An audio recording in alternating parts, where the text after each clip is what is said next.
Well, hello, hello, hello. We started a little late here because I had to go and get myself some water. Hmm.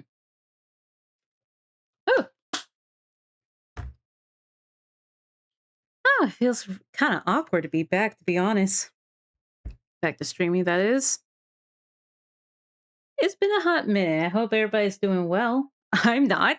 Started my freaking period. Of course, I had to start my freaking period on the week that I wanted to start streaming again, so it was awful. Fortunately, not in a whole lot of pain, but I wish I just wasn't in this predicament right now. But yeah, hi, it's your girl, Cinnamon Brown Sugar Applejack. You can simply call me Cinnamon or Brown Sugar Applejack, however you want to go about it, though I'm comfortable with Cinnamon if you do not mind. But yeah, it's been a hot minute since I decided I wanted to stream, which I'll let you go into a little bit on why I feel like it's been a hot minute since I wanted to stream. But did you notice something new? Huh? I mean, I know it's been a minute. Anybody who's watching this either don't remember or they never been here before. So I don't blame you. I don't blame you. But this was not my usual layout. The stream starting soon whole thing. I actually bought that from my own money. It wasn't from Own 3D. Before I used to use Own 3D's assets. Oh, excuse me. Give me a second. Give me a second. Give me a second. I gotta find the thing. Where's my about thing? Because that's where I put it. Here we go. Yeah. So the overlay art was created by Waifu Streams, which I'll get into that in another brief second. But yeah, I got it from Etsy from Waifu Streams, and wanting to get back into streaming, specifically PNG streaming or PNG tubing streaming. Uh, it was a learning curve once again. Granted, it's been a minute since I started to try streaming again, but yeah. Give me a brief second. Let's go into something more comfortable. Give me a brief moment, which you'll have a little surprise. Watch carefully. Watch carefully. Oh, shoot. Let's see that again. Let's see that again. Three, two, one.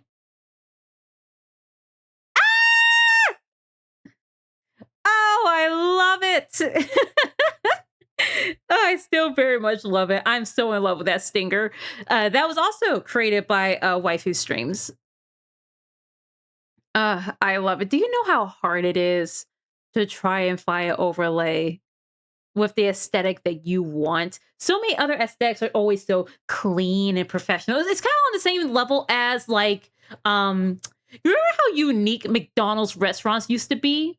You know, like I don't know if I can. Like, give me a second. Let me see if I can find a picture, like old McDonald's uh restaurants, like early 2000s, I would say. Give me a second. Let me see if I can just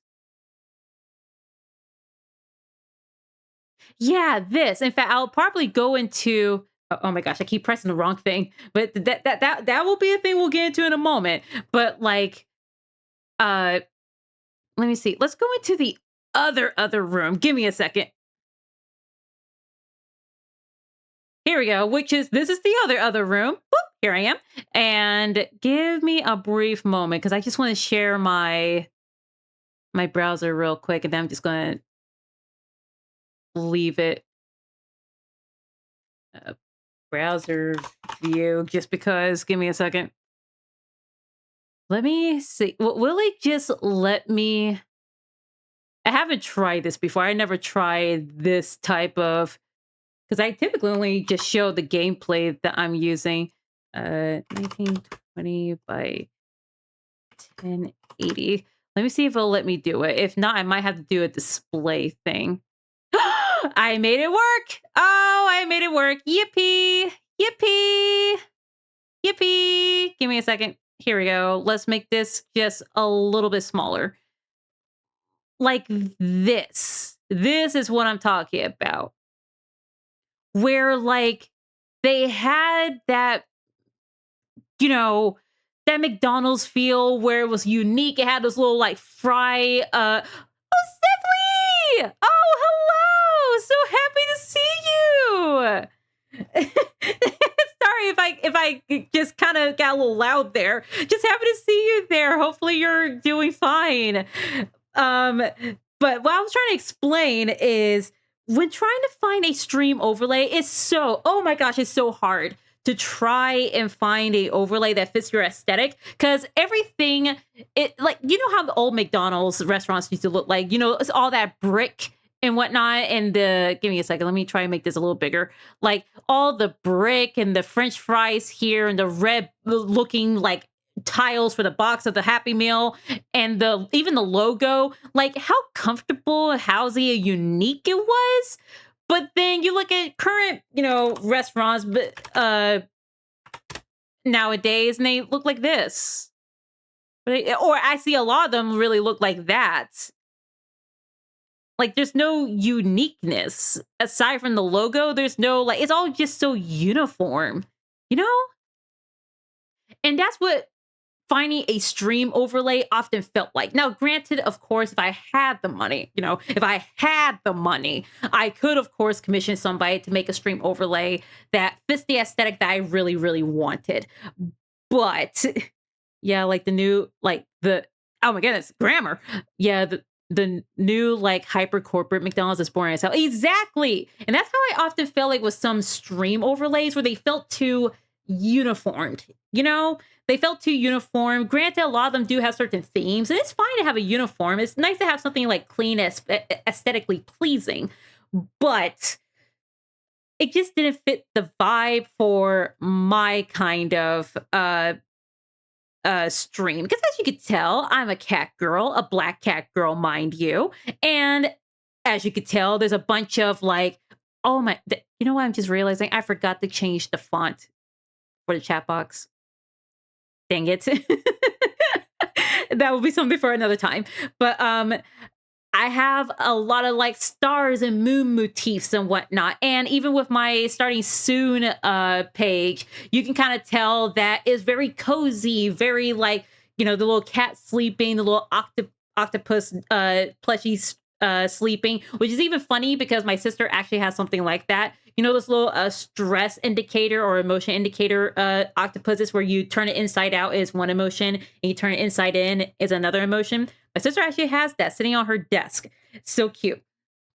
And this is technically not what I wanted, but I had to go for it because I learned the hard way why you don't go to Etsy when wanting to get stream overlays and the like.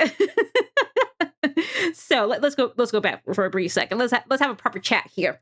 I'm going to put myself just right over here. Here we go. And also too, yes, I did change the color of my shirt. My original quote unquote design did have a purple shirt, but then I found the OG pick crew I made that kind of inspired this character. And I realized that she was wearing all black. And I was like, oh. I mean, granted, the purple and the pink and whatnot, I would still like to incorporate that. But I think we'll just keep it where the black attire will remain the same. And I'll just let the purple and pink of my head crown, my flower crown, be that because the type of pick crew that I pick, as you can tell, it makes my hair and my cat tail and ears very, very black. If it wasn't for this flower crown, it would not outline me too well. But I learned very quickly why we don't go to Etsy when trying to get stuff for a stream overlay. I learned very quickly about that. You're allowed to change your shirt sometimes. Exactly. That is true. You are allowed to change your shirt. Exactly. I will wear the same shit to work every single time. Anyways, but I learned because I learned a while ago that you can V2 for cheap. Not even just PG and PNG tubing. There we go. Which I do intend to upgrade from this to something like that Avon has because I really like the design of hers. It looks so cute and chubby and whatnot. But I also learned that you can even VTube where is not like $1,000. You can get like pre-made customizable V2 models. You just need to get the proper camera and the proper, stuff just to have it all set up. Then boom, you're good, you're done. Which will be on my wish list if I recommend changing your clothes regularly. Yes, indeed. Please change your clothes as many times as you need. It's nice to romanticize yourself a little bit. And when trying to set up streaming for the first time in like forever, I went to Etsy. Well, actually went to VGen at first, obviously. But a lot of stuff, one was commission work, which listen, I ain't gonna be that person like, oh, why do I have to commission someone just to, get what I want? Commission your artists. Commission your artists, please. No buts or what ifs. Commission your artists. However, I obviously did not have the money. And even the stuff that were quote unquote cheap, unfortunately, I'm really on a budget. I was really on a budget. And even if I wanted to buy it, at the time I didn't have access to my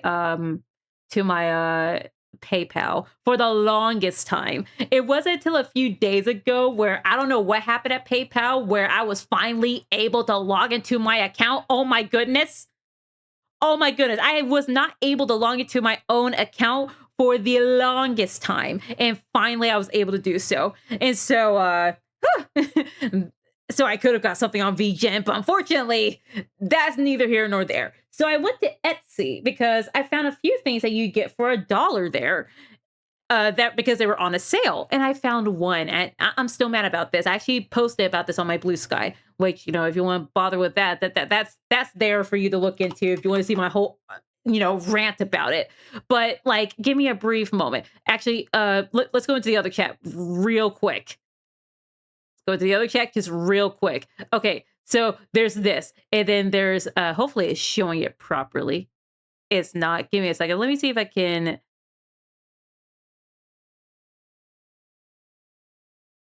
Give a second. Because it's being weird. Let me just find it real quick immediately, and then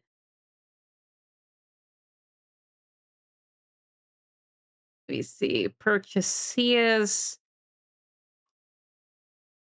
Where is it? There's the bastard. Give me a brief moment. Give me a second. This is the one. This is the one that took my money. This is the one that ruined me, that I can never financially recover from. Okay. Hopefully you can see it. Here it is. Here it McDuckin is. This. So this is from a creator called IVB. And as you can tell, oh my goodness, it looks beautiful. The emojis, the little like alerts things like new subscriber. And oh my gosh, the background, I wanted it because it literally fits the aesthetic. Like, oh my gosh, the black cat. Oh my gosh, the moon and the stars and the purples and the pinks and the warmth and all of that. And then the stinger is so cute. I hope you're seeing the problem here right now before I did days ago. But like, I was so excited because it was literally everything that I wanted. Everything that I wanted. It had the cozy background, the sky and stars and moon aesthetic, the purple. Oh my gosh, the purple. And then I bought it, which at the time, like it's still $5, but I paid like $1.51 or $1 like 50 something. And I was so happy. I was so ready to use this, especially since I had a banner to use. But then I bought it and I looked at the backgrounds. Let me see if I can find it. Let me see it. Here it is. Can you see it? Before I zoom in, can you see it? I'll give you a second. I hope you can see it right here before you even have to purchase it, compared to me who got excited and purchased it. I hope you can see it. Let's zoom in just in case you're wondering. Now, hopefully you can see this. I can't tell if you can because I understand the screen might be a little bit small. But do those windows look right to you? Does that bed look right to you? Do the curtains look right to you? Or even before this, give me a second. Even before this, did this bed over here where my mouse is circling, does that bed look right to you? Don't let the cute little gifts and whatnot fool you. But does does this bed look right to you? Yeah, I learned far too late that it was AI. I learned far too late that it was AI. I still feel so stupid and dumb of myself that I fell for it because it literally fit the aesthetic that I wanted, like the purples, the magentas, the pinks in some of it, the warmth, cozy feeling. And of course, I'm supposed to be a black cat who also happens to be black. And I'm just now sticking with this AI thing. And I was so mad, especially since I started to get like, gotta turn the volume down a little bit on my headsets, but still, I was starting to get a little paranoid. Like, oh no, please don't tell me, like, on Etsy, that I literally paid. It's easy to get, it's easy to get tunnel vision when you see something you like. Yes, thank you. I appreciate your empathy. I really do appreciate it. I still feel a little dumb, but I do appreciate it. But I started to get paranoid. I don't like having to do that, especially to artists, because like it's already bad enough that artists already have to deal with, like, genuine artists have to deal with people who are like, actually, you know that this is AI generated, right? Like, I didn't want to be that person, especially if you're trying to do this as your job, and then I just come up with this false accusation and then ruin them. So I was like, you know what? Before we start going into how this is about to be AI, even though those window curtains are sus as frick, let me first check their, their store. Give me a break. You know what? It's not literally updating. So let me see if I can present this in a different light. Give me a brief moment. Let me get rid of this. Let me remove that. Yes, let me remove that. I'm trying to show off my browser, but yet every single time I go into a different place and then I can't, technically. Let me try display capture. This is the first time I'm ever using display capture, so forgive me. You're learning alongside with me.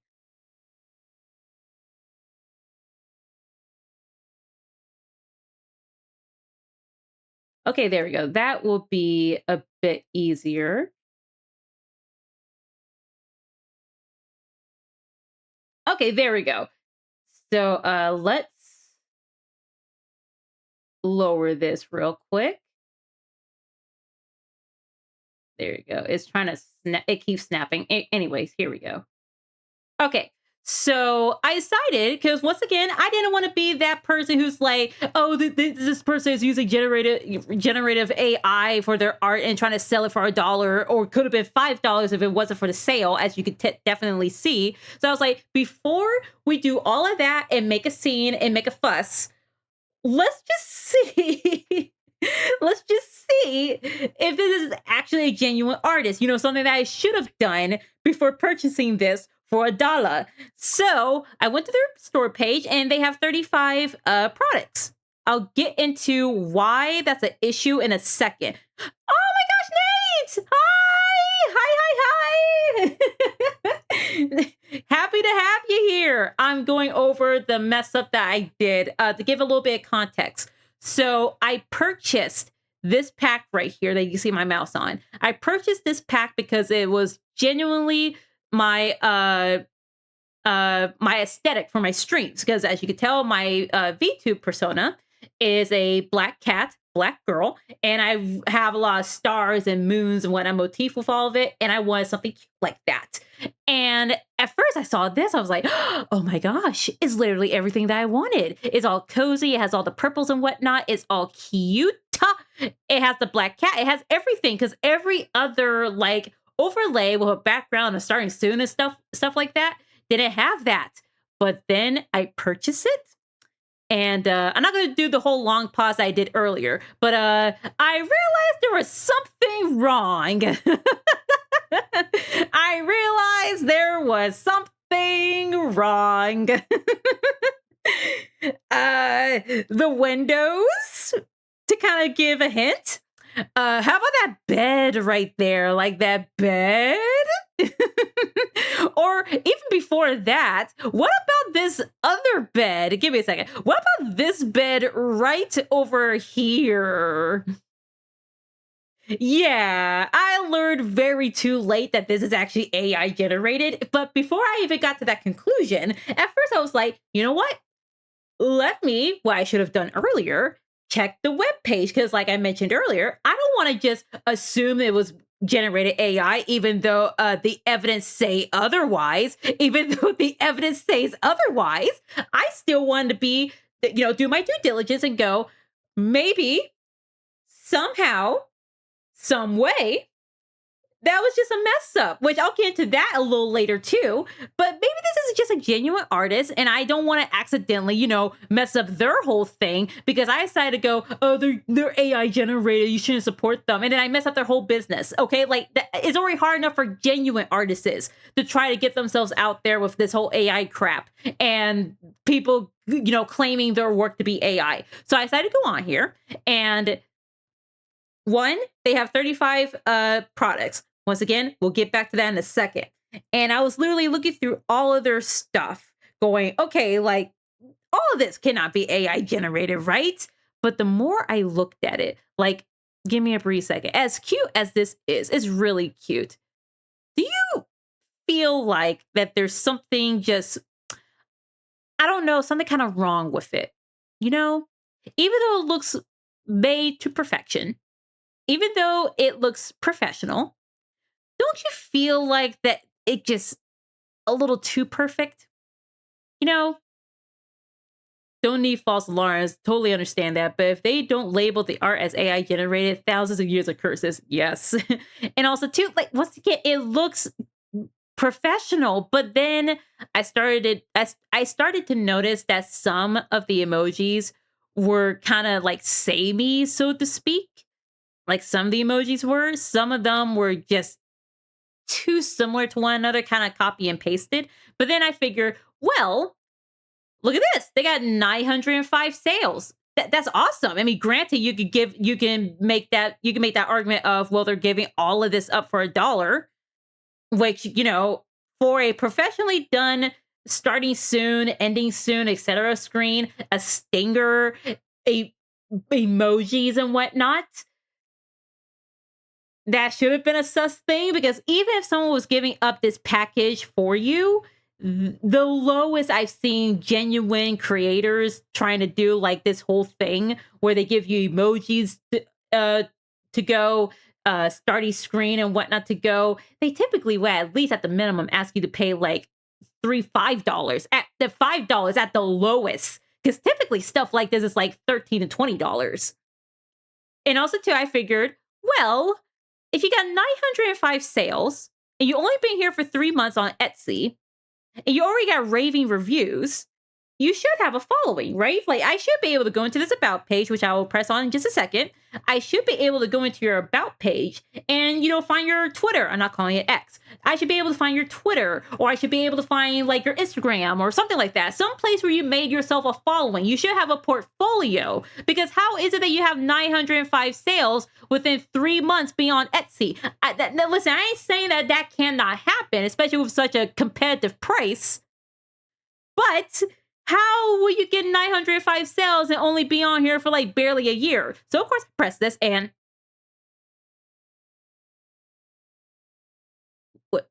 where where's your socials? Brother, where's your socials? Where's your Twitter? Where's your Instagram? Where's your TikTok? Where's your Tumblr? Where is everything? Where is everything? So I figure, once again, trying to be a kind person and give this shop the benefit of the doubt, okay, maybe they somehow, some way, did not post their socials for whatever reason. So I should be able, since they put in their store name, I mean, they might go by a different name, but I should be able to just, take this username, you see here, and first of all, admire my JoJo Bizarre Adventure background on Opera GX is not sponsored, but I appreciate that for a brief second. In fact, let me see if I can get rid of all of these real quick. Let's just admire this because I love this so much. I need to watch JoJo's Bizarre Adventure again. It's been such a long minute. Oh my gosh! But let me see about. Let's just get rid of all of these, all of it. Get rid of it. Dust. I have so many of these things because I've been going on Twitch, going on YouTube, going on Gmail, et cetera, et cetera. It's been a mess. Give me a second. Here we go. Here we go. Here we go. There we go. Let's just admire this for a brief second. Ah, beautiful. Beautiful. My boy Jotaro. Ah, beautiful. And then the love it. Love it. Oh my gosh, I love it. Yada does it. I love it. I oh, to be completely honest, my favorite part in all of JoJo's Bizarre Adventure. Granted, I have been back on JoJo's Bizarre Adventure for the hottest minute, but I love, like, if I had to rank them based on the ones that I have seen, part 2 is my favorite. I love Joseph. No, not Joseph. Jonathan Joestar. I love him. We love ourselves a sexist, racist, bisexual man. We love ourselves a man like that. We love ourselves a true patriotic American. Yes. Oh my gosh. Please, let's bring back Hammond and also Stans. They could be together, they could be intertwined. I wanted to come back. And they're also doing ball run. Oh my gosh, I can't wait. Oh my gosh, I can't wait. But if I had to rank them, it's part 2 essentially, just to kind of simplify it. Part 3, yes. Absolutely, yes. That was such a fun adventure out of all of them. And then my favorite next part 1. I think people give part 1 too much grievance, or they don't give it enough credit. Put some respect on my boy, Jonathan Joestar. He ran so that everybody else in these other different universes of JoJo or whatever they did during part 7 or whatever could run. Yes, part 1 is so good. Oh my gosh. We love ourselves a gentleman. We love ourselves a guy who loves his wife. We love somebody who literally gave up his life so that his wife and his son, or really I would say like maybe grandson or something like that, would live, etc., etc. Love a gentleman. Love the first guy that had beef with Dio. Love the guy who literally beat him to a pulp. Love him. Only for his son and his grandsons and his children afterwards to finish the job. Love it. Anyways, and I'm still, the only thing that I haven't finished was part 4, which I love Josuke. He's so adorable. He's so cute. And when part 5 came out, I unfortunately, my sister and I were trying to watch that. We didn't get to finish it because obvious reasons that I will get into later. But let's get back to the subject in parts. So once again, no socials. Once again, I'm trying to be the bigger man and be like, maybe they do have a social. It's just they didn't post it. So you put in IVB. I put it in the search box. You see me doing this right now. And what do you see? Tell me what you see right now. It literally gives me search results of a literal bee that has the name IVB.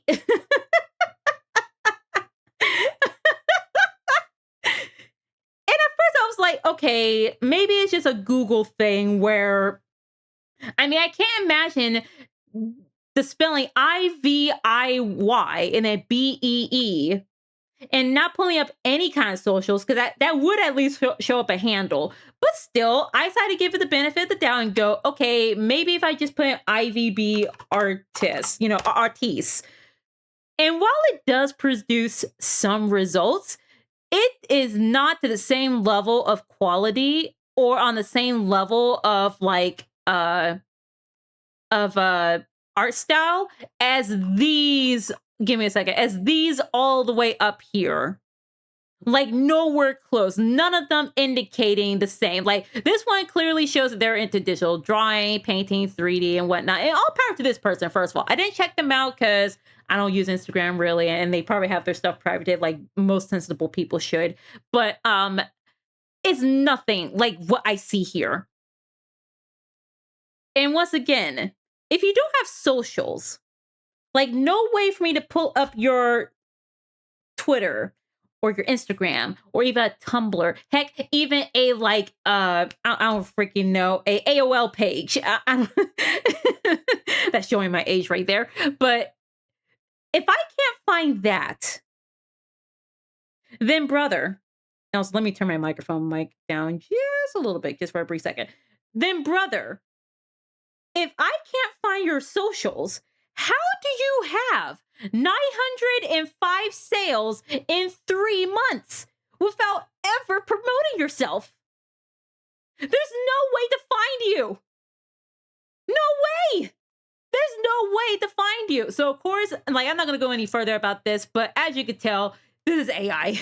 All this is AI. And when I looked into like, where else that you can get yourself a V2 model and whatnot, I learned a little too late. They tried to warn me, but I'm being excited. This is my first time technically streaming and coming back after a long while.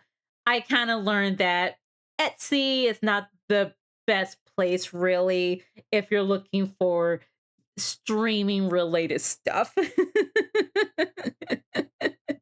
I learned that the hard way. So, yeah, now I know what you're thinking. Well, this background here doesn't look like anything from this person. In fact, this starting soon screen, which cue stinger right here, this looks nothing like what you ended up buying. So where did this come from? Well, give me a brief second. Let's go back to the room. I did eventually, and now give me a brief second. Let me find my reviews. Here we go. This right here. Wait, can I? Yes, but can I? Oh my gosh. The purchases. I don't mind showing this. Give me a second. Whoop. So I decided to look for another dollar type thing because I thought I saw something, but it was this. Now, I'm going to be straight up. This is absolutely cute. Yes, Nate, it is so cute. It's so adorable. And it kind of matches the vibe that I wanted. It had a little bit of that, purple and pinkish and magenta type stuff. And even the starting soon screen is very adorable and whatnot. It has all, the works and stuff. Very starter friendly. But it wasn't really what I wanted. However, I needed something. I did not want to go back to own 3D because, as you could tell, the outlet and the silhouette uh my PNG tuber, which you can find the artist that will eventually lead to their pick crew of who created this. My black hair is hard to see when I get into a black background. So on 3D, while they do have free overlays that I can use, they have a very black background. And unless I want to turn on my camera or change the color of my avatar's hair, which I don't want to do because my hair is actually black. Technically, it's actually not black. It's actually like a very, very, very dark brown, but that's besides the point. But like, if I really, really didn't want to have to do that, I had to find something quick, a good overlay that pseudo fit my vibes. And this was the closest I was going to get. I wish the Calico Cat was a black cat as much as I wish that would be, but that's neither here nor there. It gave me everything I needed. It gave me all this stuff, and it's from a genuine artist.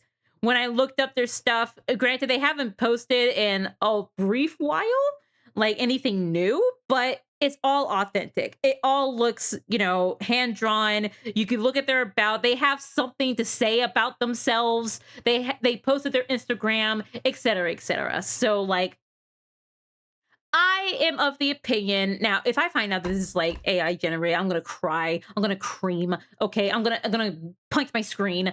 I can't do that. I need a new monitor though. But if this ends up being like AI generated, I'm gonna cry. But for now, this I do believe is genuinely authentic. Like it's all different themes. It's all a consistent style and stuff like that. So I'm gonna be happy with what I got. And yeah, like the stinger here, like they have another give me a second. Is this gonna end up becoming a sponsor stream? But give me a brief second. Like they had these other stingers, and I really wanted this one. Now, this one was really cute. Give me a second. Let me just show it off real quick. This was really cute. I really, really wanted it. But I was like, well, my cat isn't really a witch or even like a familiar of any type. I'm just a black cat, black girl that just likes the game. That also happens to have a very like moon and star type uh vibe going on. So I decided to go with, the stinger that I actually bought, this one, because it was really cute. And it also kept with the consistent vibe because I did find other stingers that I really liked, but I figured you just get it from the same artist, get it from the same people so that the vibes are consistent. But yeah, that's how I learned why you probably shouldn't get too excited and just assume that you are getting authentic art. I hate that. I really hate that. It comes down to that. Also, this is what the chat is supposed to look like with the font change. But yeah, that that made me so angry. I literally posted about it on my blue sky because I was so angry about it. I wanted to spread awareness because I'm like, nobody in these comment sections, not a single person, genuine or not, is literally talking about how there is a whoopsie. Because even if this was a genuine artist, like the IVB person, even if that was a genuine artist, why would you ask for even a dollar for art that looks so unprofessional, let alone $5 if it wasn't for that pre-opening sale, whatever that was. Like, you don't just do that. Also, give me a second. Let me just put this down here for a brief second. Kind of have it outlined right. It's kind of in a weird spot. Actually, you know what? Yeah, let's put it right there. Let's put it right there. Anyways, but like even if you were a professional artist, why would you present your art in such a way? And how would you miss such a crucial detail? Like, I understand that some artists, like, I have been on Tumblr with artists that are like, if you saw that mess up in the coloring from my prior post that I reposted, no, you didn't. I'm like, what mess up? What mess up?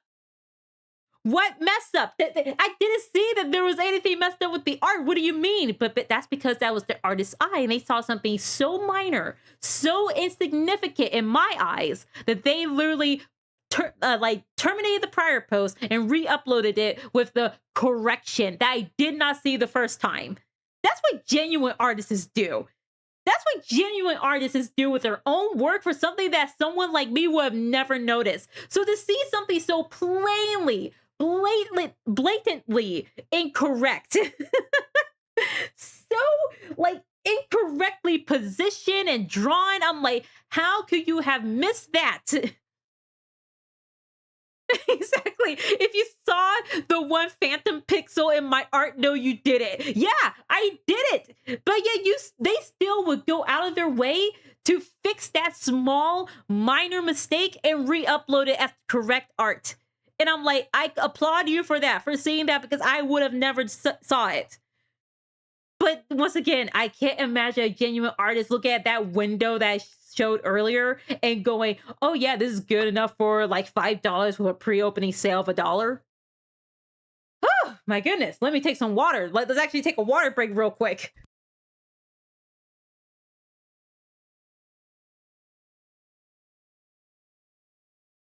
Oh my goodness. That literally winded me.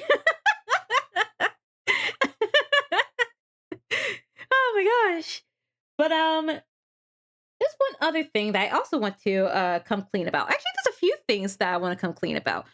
One, so I've been playing a few other different games lately, specifically gotcha games.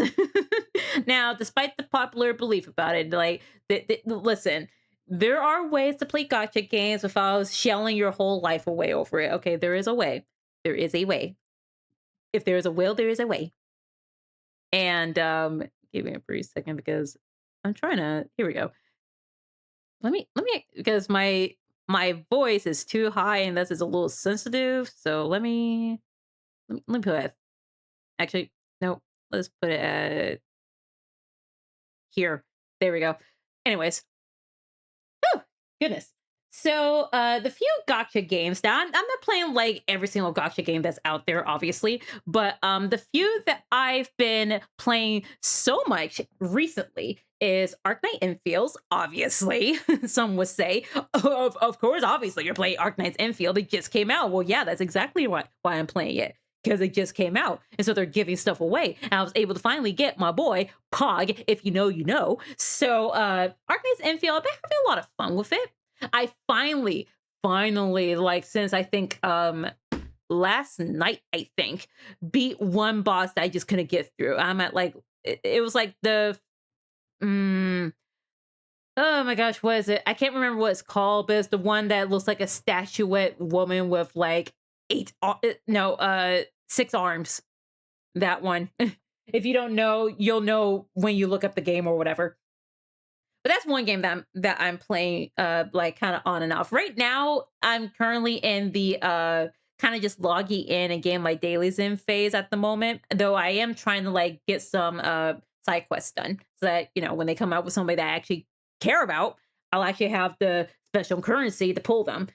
But another game that actually I got onto first before Arknight's Infield was Wuthering Waves, which, as I lovingly call it, my discount Genshin Impact, which is funny because Genshin Impact is for free, but I don't feel like playing Genshin Impact. I really don't feel like playing Genshin Impact. Not because I think Genshin Impact is a bad game or anything, but it's like Genshin Impact has been around for so long, it has progressed in its own story for so long that I will feel even more pressured to catch up. Granted, Wuthering Waves has been around for like a year. Excuse me, I thought Wuthering Waves was like a little younger than that, like at least 6 months, but apparently it's a little older than that, at least a year. And I was able to pull two of my favorite husbands in there. Can't remember their names right now, but I was able to pull some two good characters from that game, so I'm happy there. And they're coming out with a new character named Luke. I can't wait. They haven't released them yet. I'm so glad that I looked it up because I was like, so they came out with a new update, and there's this pink hair girl, and I'm like, where's the other guy that I actually care about? Where's the other guy? The doctor. I care about the doctor because in all these gotcha games, as you know, their main selling point is big titted anime woman, which I get. I get like if you know anime, you know what kind of demographic you're trying to appeal to. So I get it. But when they come out with a male character, I'm like, ooh, now who is this? Especially when it's a male character that actually like is old, as in like they're not like some like Shota boy. Like there's this little tiger character in Wuthering Waves, which granted he's adorable, he looks cute, but I'm like, but I can't attach myself too strongly to you because you look young. I mean, compared to the lollies in this game, which they are treated like children. I'm going to say this right now. They are treated like children. They're not treated at the extent of, oh, she's like 1,000 years old, but she just looks that young. Like, I mean, it's a game from China and whatnot. They're trying to lean into a demographic, so I'm not going to hold my breath that they're treating lollies like literal children. But one of them named Encore, I wish I pulled her. I wish I pulled her. Oh my gosh, she is so adorable, and her whole like side character quest story was so sad. Oh my gosh, to kind of give a brief summary, and sorry if this is spoilers for like the two people that are watching and like going, oh, I don't want to hear anything about this, blah blah blah. You might want to turn this down for a brief second, but her whole deal is her mother and her were part of a like I guess a play or some kind of circus act where they like were weaving a story of some kind of hero or some kind of cloud world that like this little girl's imagination. But then of course mama gets sick and she unfortunately passes away, leaving this poor girl orphaned. And we she's part of the secret organization, which is more worrying than not because it's like, why did you hire this 10-year-old to be an assassin, but that's besides the point. But her whole side quest is that she loves telling stories, which I thought was rather unique. And at first, for this character, I was literally about to ignore it. I just wanted the rewards for doing her side character quests. But when I actually locked in and decided to pay attention, the whole story involved this little girl Encore, which, you know what? Give me a second. Give me a second. While we're on this topic, give me a second. Let me actually show what she looks like. Oh, you don't see this. You don't see that. Give me a second. Wuthering Waves Encore. Yes, here she is. She is so adorable. I love her. Adopted child, daughter, my baby Goyle, my sweet little summer child. Ugh, I love her. Like before I never understood saw what the straight saw what the straight pixel exactly. That one straight pixel that you did see. But she is so adorable. I love her so much. Oh my gosh. Like, give me a second. Let me try to pull up a full like picture of her just for background purposes. Let me see. Is there like a nice little picture that we can just display of her? I mean, there is, but I want this one. Give me a second. No, the image. The image. The image. Here we go. Okay. So she has these cute little plushies that are sheep-like. And like her whole like fighting style is that she uses those to like fight outside in combat. So she's kind of like a summoner type character is how I tend to describe the type of build that she kind of is. And the story or her side character story is that, of course, like I mentioned, we learned that she is unfortunately orphaned because her mother got sick and she lost her mother. Don't worry about the father. We don't give a damn about fathers. Fuck fathers. Fathers who? Only mothers in my chat. But so when we start her side character story, we learn, or she's pretty much telling a story to every other child in the area, and she's like, "Hey, let's do this whole like scavenging hunt where we'll discover this like ultra cool like mystical thing that will let our wishes come true." And so of course all the other kids, everybody else is just as naive as her. They're like, "Oh yeah, like let's find this like cool sword and this shield and this other ancient artifact." But we meet this little girl that's to the side, very shy and whatnot, and she says, "Well, my mother, she told me this exact same story before. And she told me that I would be able to find these artifacts. And she drew out a map for me." And we learned very quickly that this poor girl's mother also unfortunately died. Wuthering Waves has a lot of talk about war, because when we play our character, when you pick your rover, that's what your main character is called. You're pretty much pit in the middle of a conflict because there's a war going on and the front lines are literally being hammered at the moment. So this little girl's mother was unfortunately taken from her because of the war. And uh we go on this whole little like scavenger hunt thing for these supposed items, and the little girl realizes, "Oh, my mother made this map for me and made me go on this whole scavenger hunt to let her know, like it was her final way of showing her love for her daughter." And the little girl was like, "You know what? I don't want to make my wish, especially since that wish is essentially impossible. So, but thank you for one being my friend and give me the love and support you have given me. But I'm gonna go home now, and I'm gonna process this, as a 10-year-old." And Encore, our sweet little summer child here, she was not happy with that ending, even though she herself has suffered the same thing and always wished that she could have her mother back. She decided, you know what?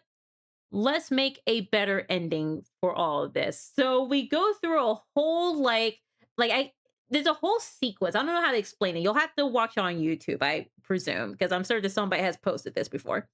But they pretty much go on this whole little pseudo realistic adventure where you pretty much are fighting to eventually get the one wish you wanted. And we see this most heartbreaking, oh my gosh, it's making me want to tear up right now. But we see this heartbreaking, but also very heartfelt moment where the two little girls get to see their mothers again. Not literally, I doubt it. I doubt is a literal, like the wish actually comes true and they get to see their mothers for the first time ever.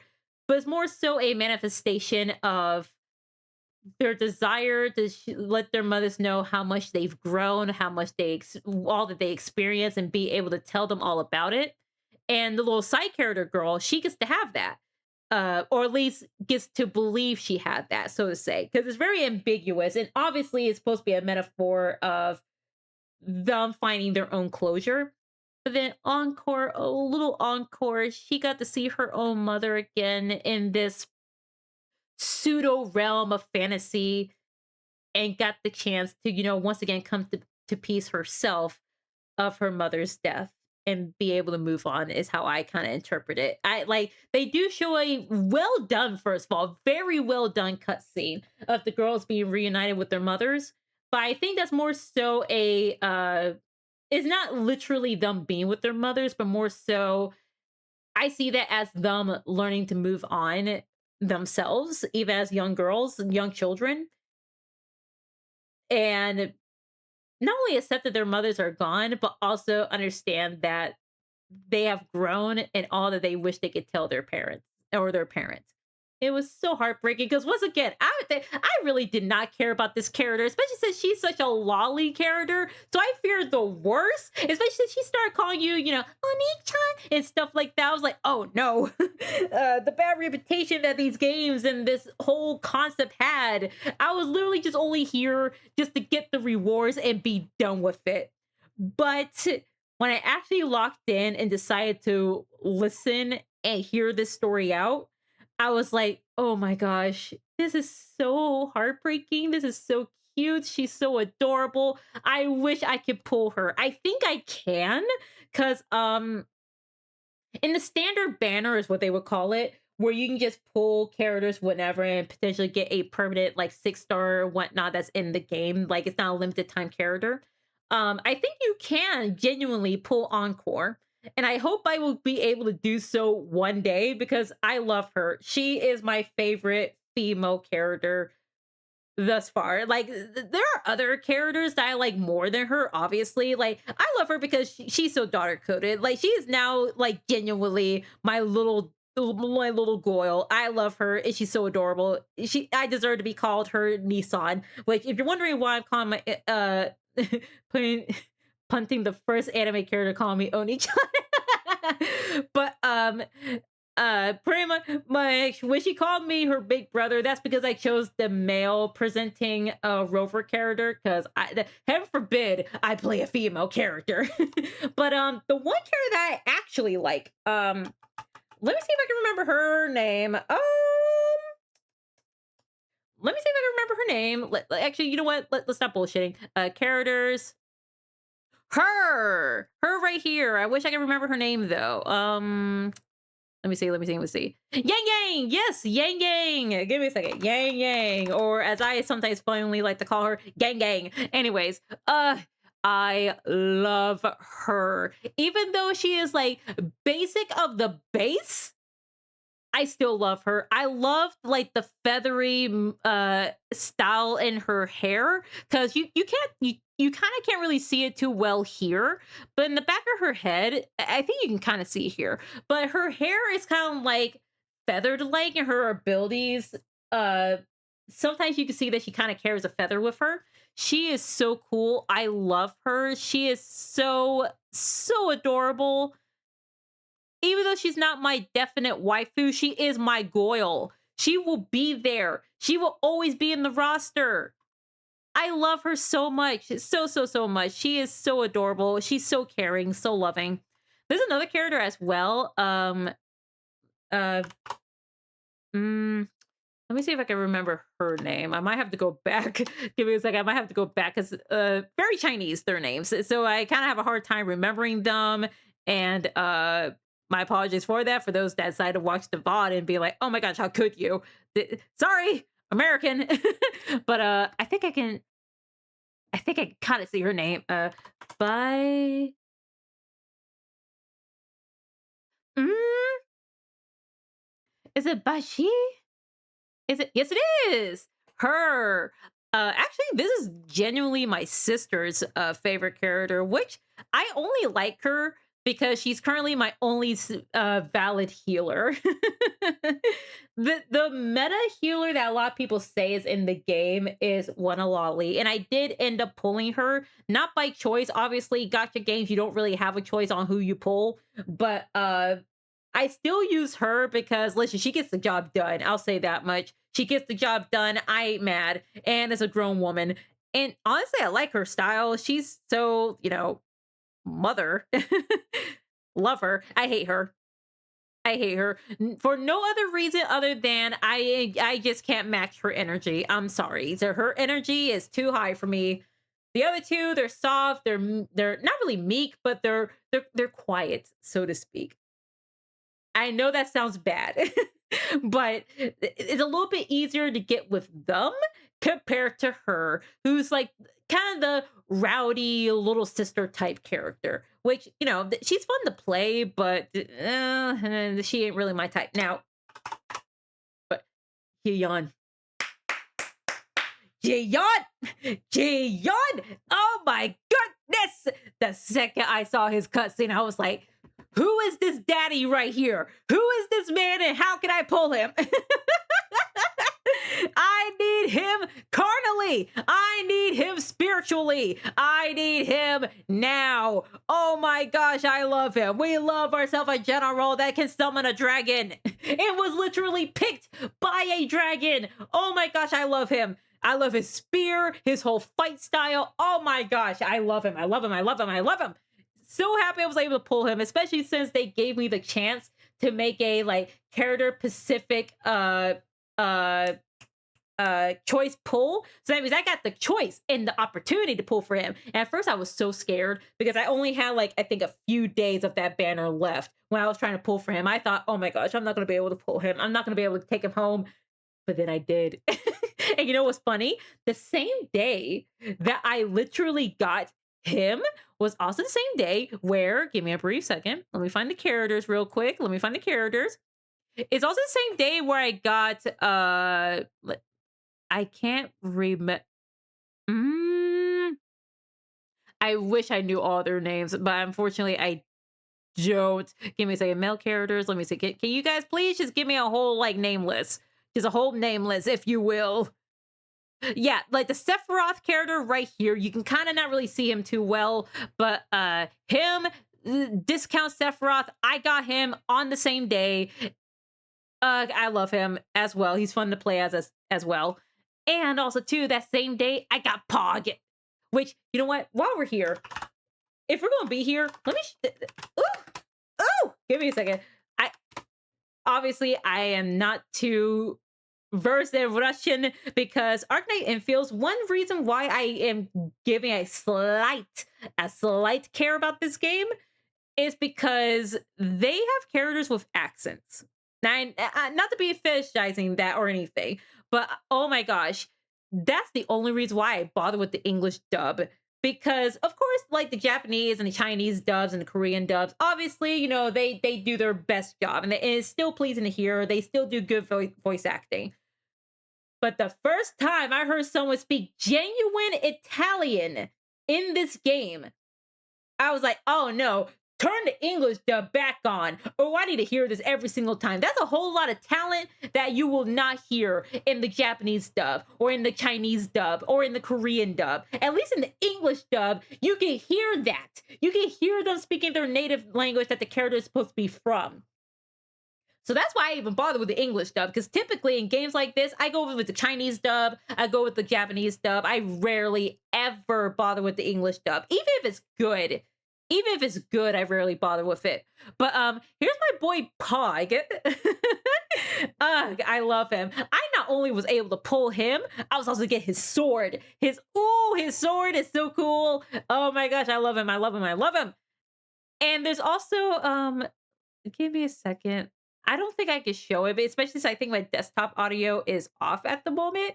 But they had this cute little short where Pogranichnik, I think is how you Pogranichnik, I think. Where they made this little short, the Arknight dev team, they made a short where he literally tucks you into bed because the Endman or your own character, that's what they call you, is tired. He's saying, you know what, you've been working a while, take some rest, go to sleep. Love you. So that was so cute, but ugh, I love him so much. I love playing him. He's so fun to play. He's a permanent resident in my build. Ugh, gotta love. I think for games like this, I think I have a type. You need to be a general. You need to be a general. You have to be a dude. I think that's my type. Oh, I've been talking for another minute. We haven't even started on the game yet, but oh my gosh, give me a second. Water break.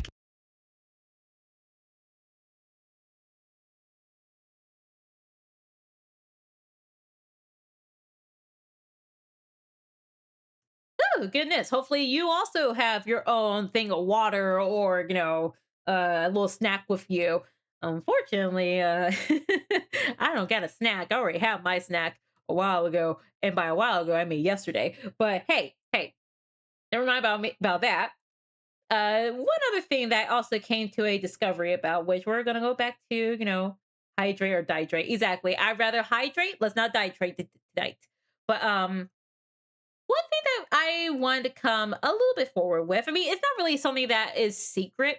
Those who know me outside the whole streaming thing, those who know me from, if we play Pathfinder Second Edition together or some of the servers that I frequent in. So, I am starting to genuinely think that I may actually have ADHD. I got coffee to dehydrate myself and stay up to work on my last homework for the week. Oh my goodness, Nate. I hope that it will be done in as much soon time as possible, but also do take care of yourself. But I'm starting to think that I may actually have ADHD. Now, for the longest time, I have always joked that I may actually have ADHD because haha, I can't focus all too well, or I'm watching little cute little TikToks that go over this. I'm like, I can kind of relate with that. And also, I do have some friends who, even if they don't have ADHD, pretty much I have friends that have their own like little mental things that I can kind of relate with. But I didn't want to like presume that I actually had it. Obviously, I'm not literally diagnosed. I never even bothered with a therapist yet on whether or not I potentially have ADHD. It's mainly been going on vibes. However, I saw this one TikTok. Now, I'm going to say this right now for those that are watching this in the future or those who are watching this now. Please, please, please don't use TikTok as the point of reference of, oh yeah, I definitely have like schizophrenia or autism or bipolar, etc. While yes, I do think that those could be useful places to kind of like give you an idea, especially if you start relating to some of the stuff a little too tough. You know what I mean? But I would still highly recommend, if you do genuinely think that something is wrong, it does not hurt to at least talk to a therapist. If you have the money and the means, do go get yourself diagnosed if you think that it's a possibility. That I'm going to put this on the table right now. Don't just take TikTok's word just because you watch a bunch of videos and they all seem to resonate with you. And I'm still in that mindset right now. Exactly. TikTok is not a professional medical advice tool, so take everything on there with a grain of salt. Exactly. Nate, thank you for saying it more eloquently than I can. But I remember seeing this video, this short little video on TikTok, and it was actually a stitch that someone was doing of another video. And the stitch that they were commenting on, the person went over how with ADHD, you can do something. Like if you put your mind to it, you can do something that you really want to do and do it for like a week, maybe weeks on end, maybe up to a month if you're able to.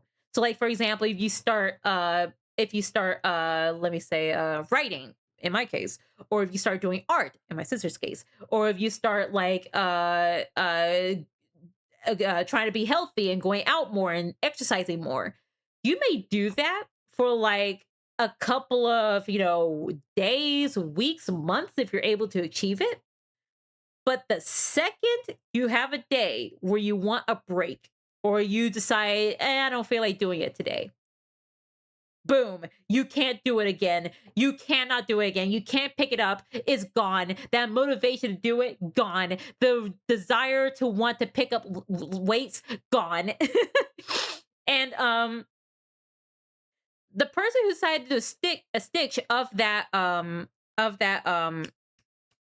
TikTok, they gave very, like, in my personal opinion, eye-opening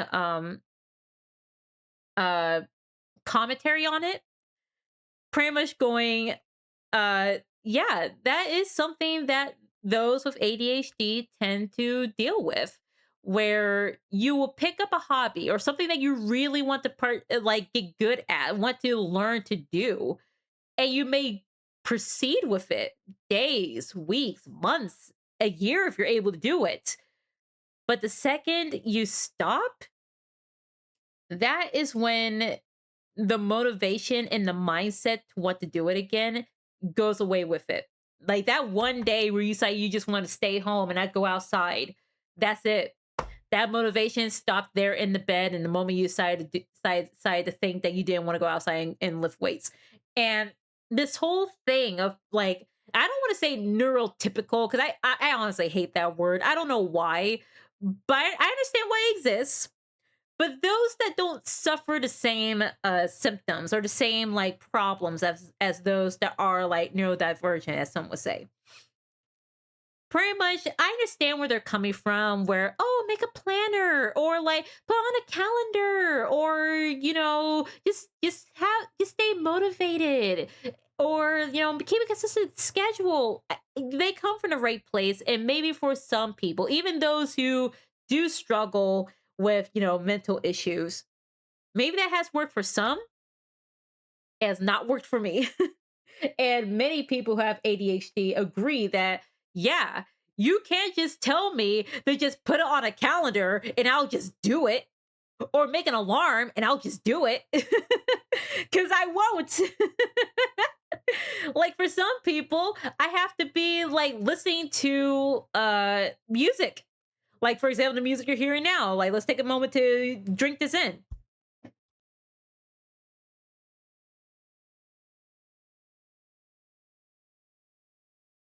Which by the by, this is from Stream Beats for their from their lo-fi playlist on Spotify. But some people have to listen to certain musics to feel motivated. Some people have to listen to certain like live streamers to feel motivated, etc., etc. People with ADHD have to find other unconventional means to stay motivated in their craft. Give me a brief second. Become an expert for a month and forgo everything. Exactly. All that advice is worthless to those with ADHD. Like everyone has to form their own strategy. There is no one size fit all answer. Exactly. Exactly. You got me. You got me.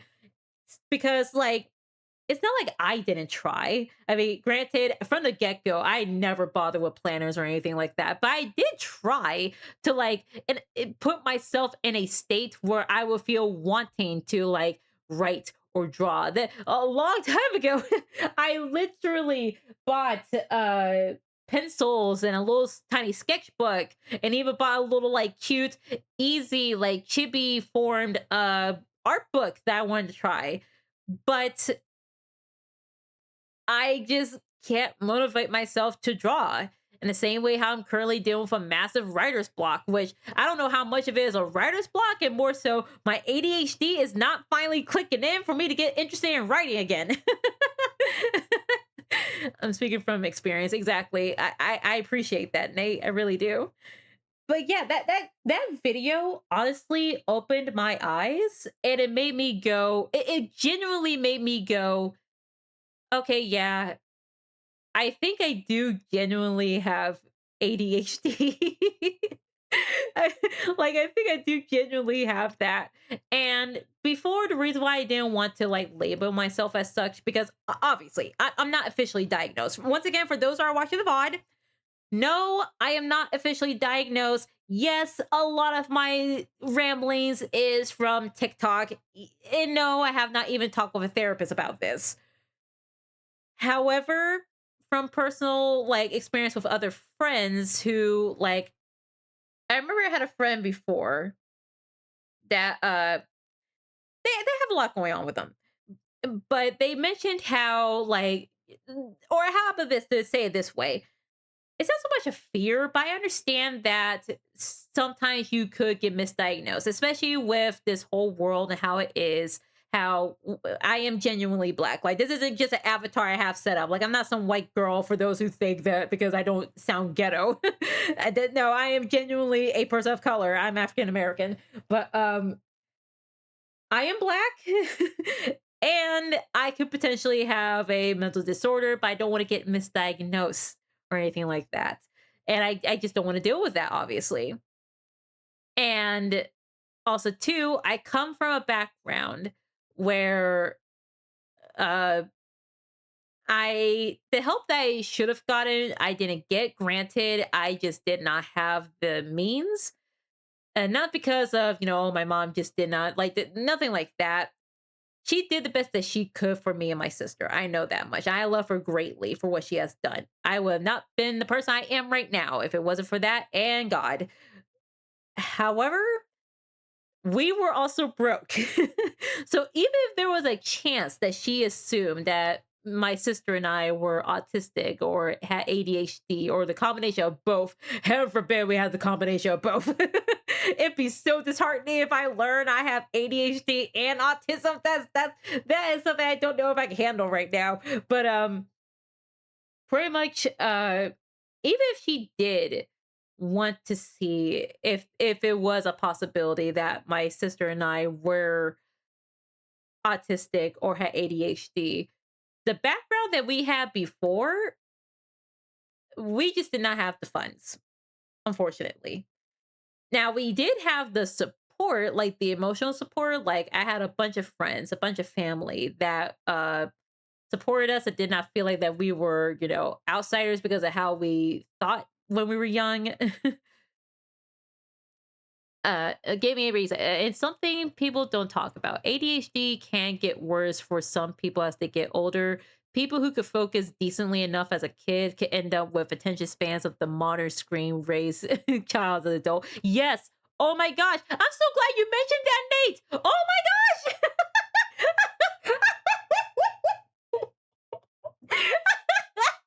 Oh my gosh, I'm so glad you mentioned that. Cause yeah, before I felt like that when I was young, I had a pretty good attention span. I love to read. I love to read. I love to write.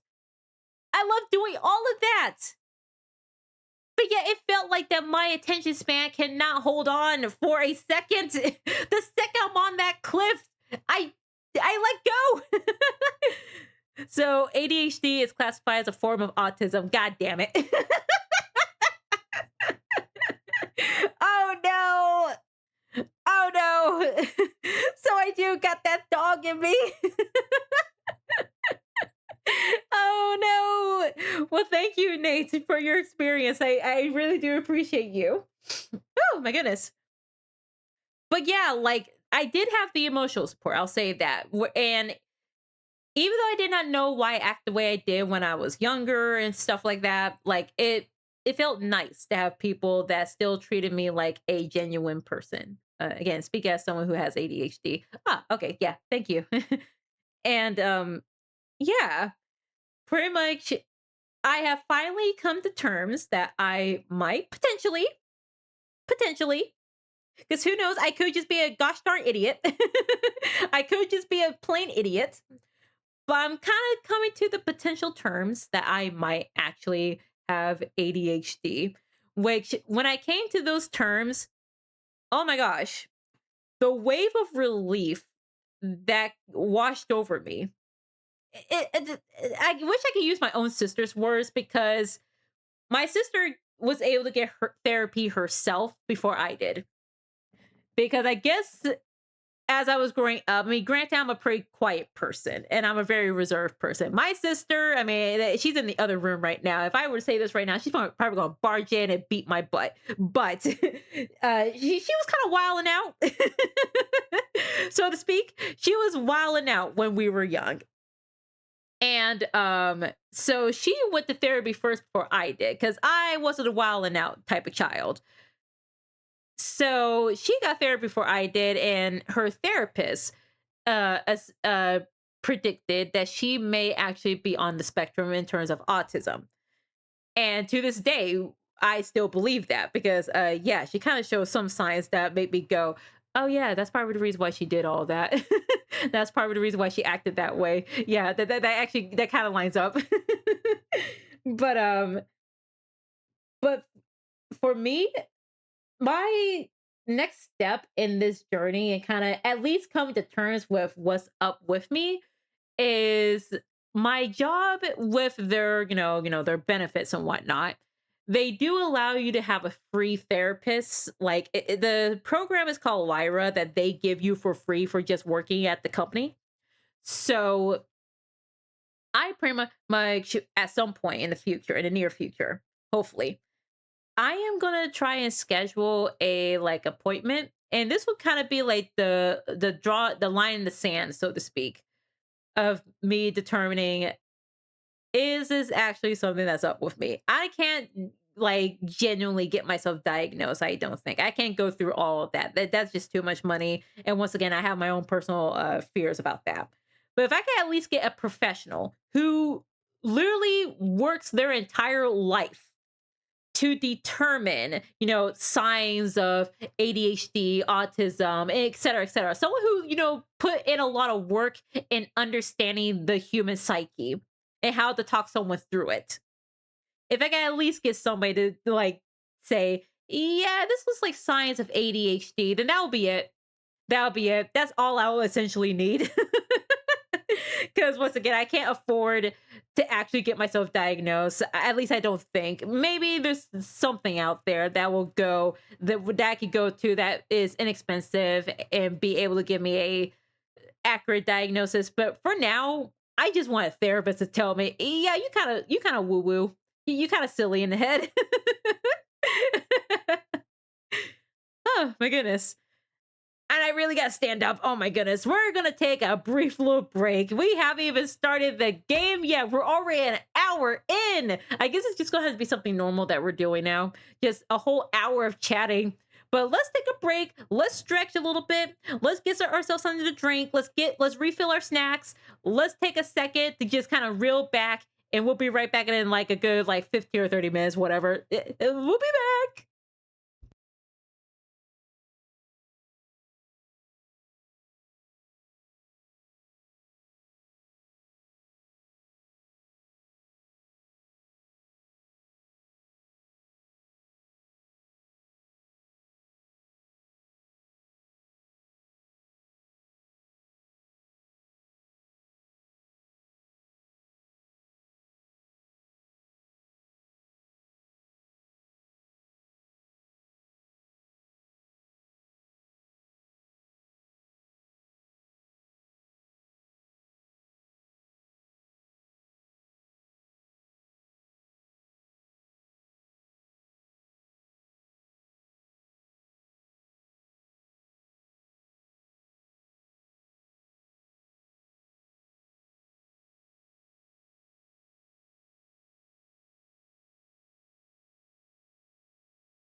Well, howdy, howdy, howdy.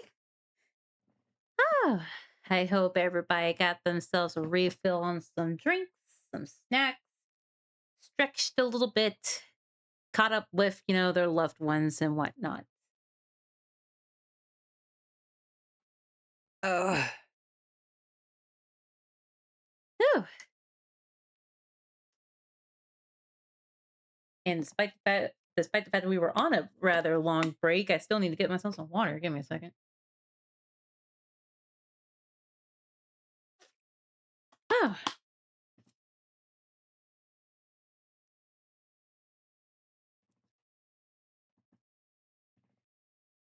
so the game that we're going to be playing today, as the name suggests, we are going back into Baller Gate 1. Because I made a promise. I made a promise. I'm going to keep to it. A promise to myself.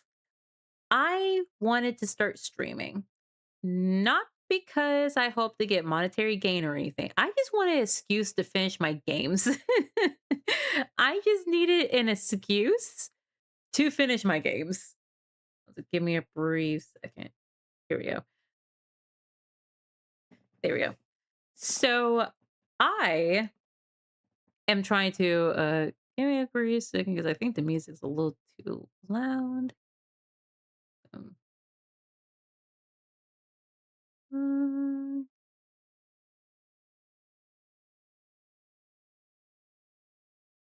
we'll put it right there. There we go. But pretty much my goal when I started this, streaming thing was that I was gonna try and beat Baldur's Gate 1, Baldur's Gate 2, and Baldur's Gate 3 with a whole lineage of characters starting with whomever we play as in the first Baldur's Gate. I haven't forgotten about that. Now, granted, because of my supposed ADHD that we just discussed like for an hour or so, pretty much I haven't gone back to the game because, granted, Baldur's Gate is definitely an acquired taste. I'm just gonna say that right now. Like, for those that played Baldur's Gate 3 and was like, oh my gosh, I really want to play Baldur's Gate the first one, and then you play it and you realize that Dungeons and Dragons 5th edition is not the same as AD&D. I mean, granted, I knew from the get-go what I was getting myself into. I did come in here blind thinking, oh yeah, I'll just be able to play any old way and be fine. No, no, no, no, no, no, no, no, no, no, no, no. It did not end up being that way. So that's what we're essentially doing. But as the name suggests, we are going to be trying to level up. The main gripe that I had with Baldur's Gate 1 is that it was so hard to level up in this game. Oh my gosh, was it so hard? Like, I don't know how to properly level up in Baldur's Gate 1. At first I thought it was something that I was doing wrong, only for me to realize, oh no, I kind of need the grind in the game. Now, a lot of people, when I did very brief research, I was just on Reddit not too long ago during the break. A lot of people say, oh well, you don't really want to grind too much because then there's no reward when get all this XP. I'm like, that's nice and all, but I am, granted, still in the beginnings of the game, but I still feel so weak. I still have 8 hit points. I still have 8 hit points.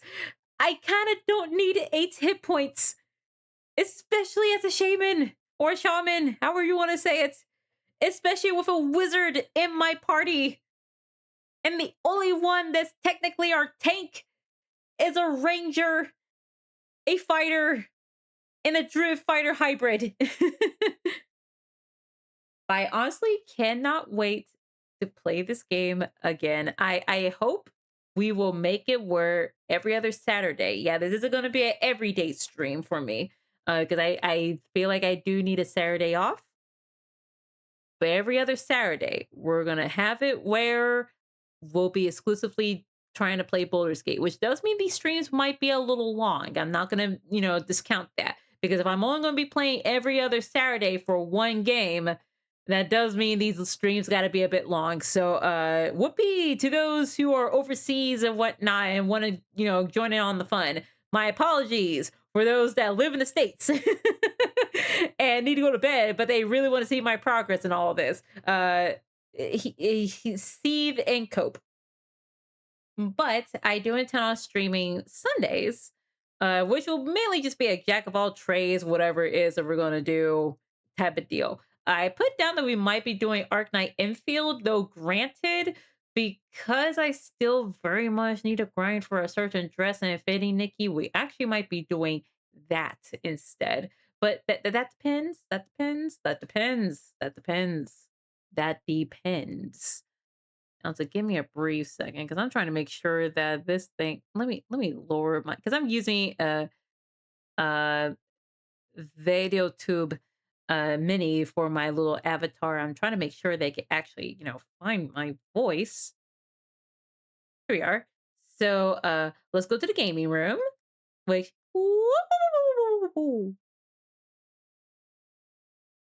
yes, the gaming room. It may not look like a whole lot, but it's very special to me because boom, there we go, boom. Which give me a brief second. I'm gonna turn the lo-fi music a little further down so that's a little bit inaudible. And then let me see.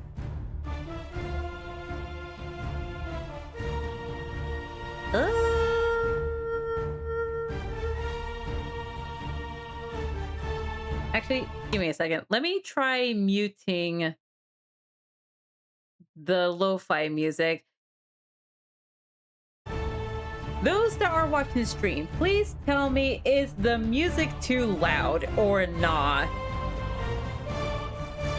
Like, I'm just gonna let this play for a second. Please do let me know. Is the music for the game too loud or...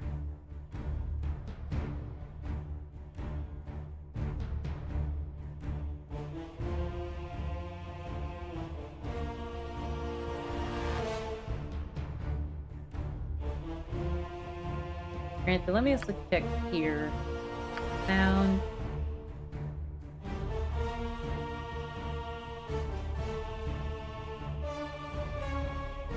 Okay, I make sure that my settings here were fairly Gucci here.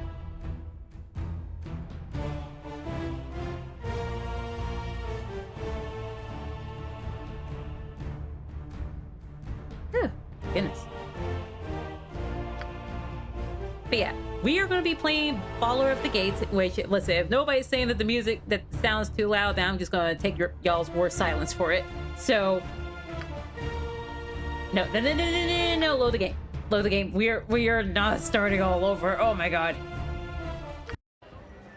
So, last we left off, I don't remember stopping in front of a tavern. Granted, it's been a hot minute, but let me find our journal. So, important events, travel to Neshkel. As I have little else to do and few allies, I should devote some time to investigate the cause of the iron shortage in the region. My next stop should be the town of Nashkel to the south. So that looks like that's the main quest right now that we have to do. Now we do have a few side quests here. So, Gurk's cloak. Gurk, a crusty old dwarf in Burgos, has had his supposedly famous cloak stolen from him by a band of Hasloy in the Cloaked Wood. After a brief encounter, I have come to the conclusion that I do almost anything to rid him of that sour mood. So somebody's upset that they lost their cloak. Half-ogres near Burgos. Bjornen, a paladin currently healing from his wounds in Burgos' jovial juggler inn, has asked me to uproot a band of half-ogres. According to his report, they have been fortifying themselves in the mountains southwest of town. Could just say southwest of town. Anyways. Jahira Khalid. Yep, they would have me accompany them to Nashkel lovely My Mama and Dada, which for those who have forgotten, give me a second. How do we pull up the characters? I forgot the hotkeys, but let's reintroduce ourselves for a brief moment because I know it's been a hot minute. So let's reintroduce ourselves to what we know so far about our character and about the characters around us. So, our character here is Lestrana. She is a half elf shaman, neutral good, male. There's a story behind that. So, there's an item in the game called the Girdle of Masculinity and Femininity. I learned that you probably want to check your items first before just wearing them.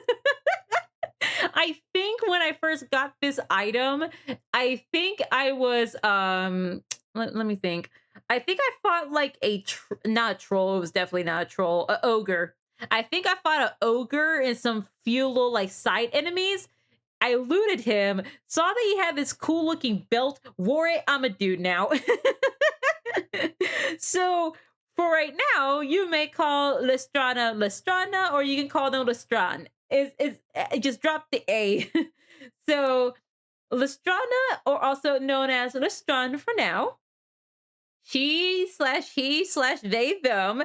Yeah, they are a half elf shaman or shaman, and their biography goes as this. And keep in mind, our since we are the main protagonists, we have a lot of stake in this game.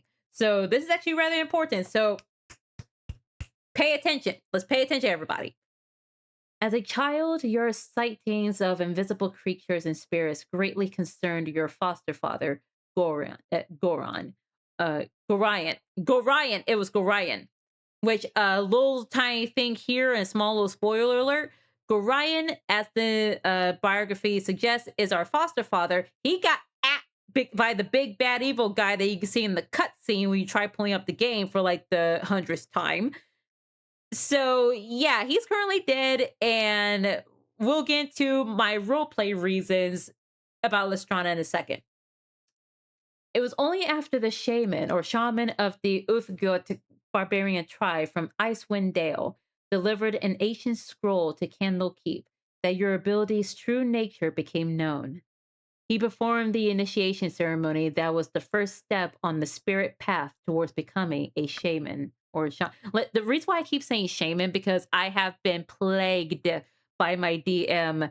You know who, Nate. He keeps saying shaman. I'm like, okay, I guess that's how you call it. For the longest time, I've been calling it shaman. But I guess because he keeps calling it shaman, I'm like, okay, I guess that's how you say it now.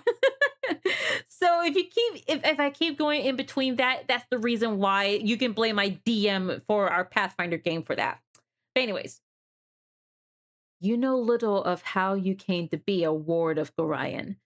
But over the years, you have gleaned something of your mother's tale from his vague illusions and from the words he sometimes uttered in tear-filled sleep. She was a half-elf from the course of Asha Benford and a friend of his for many seasons. As you have no memory of her, nor any keepsakes to remind you of her existence, you have come to believe that she died while giving birth to you. Perhaps it was the pain of such a parting that led Gorion to cloister himself within the narrow halls of Candlekeep and raise you as his own. Of your father, you have learned nothing. Because once again, fuck fathers.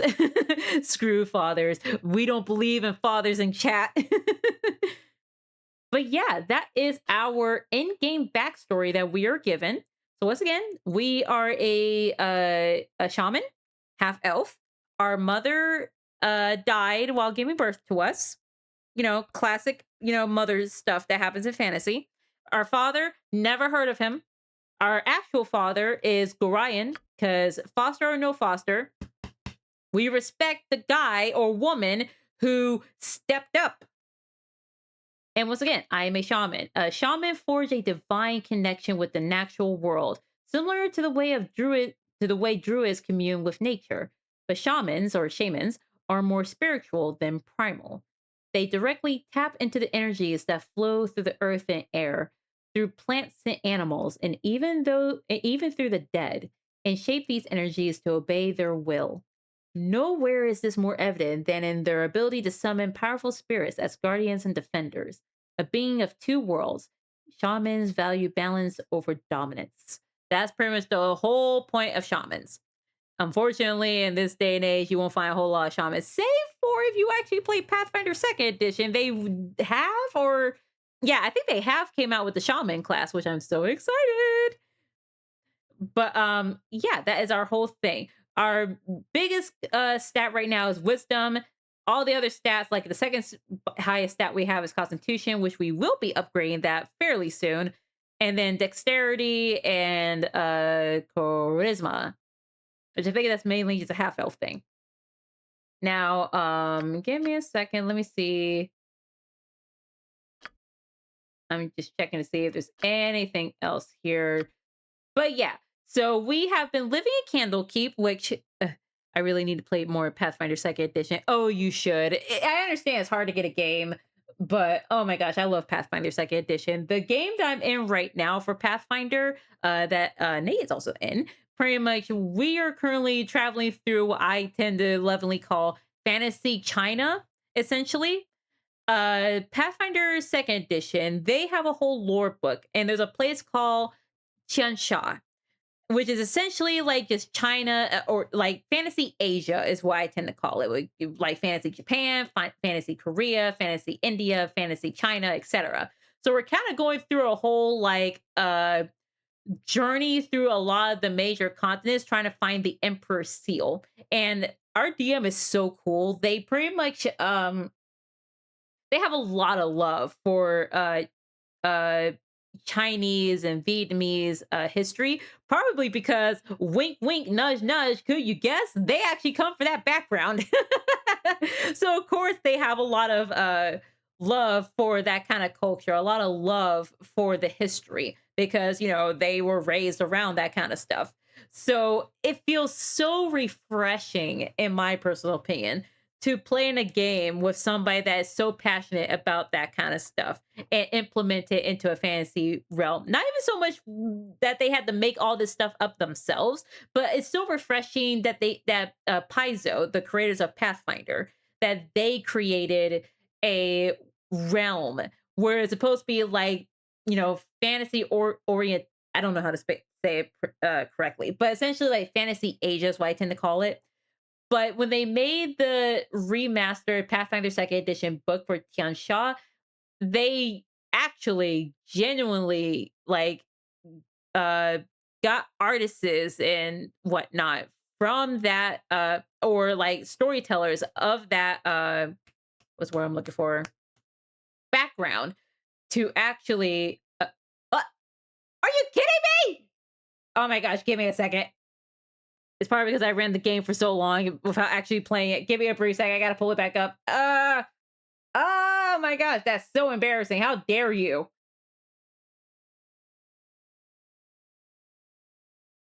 There we go. I cannot believe this. I literally got embarrassed by my own game. There. And you know what? Since I mentioned about the cutscene, the earlier game, you guys didn't get to see it. Give me a second. Let's watch this real quick.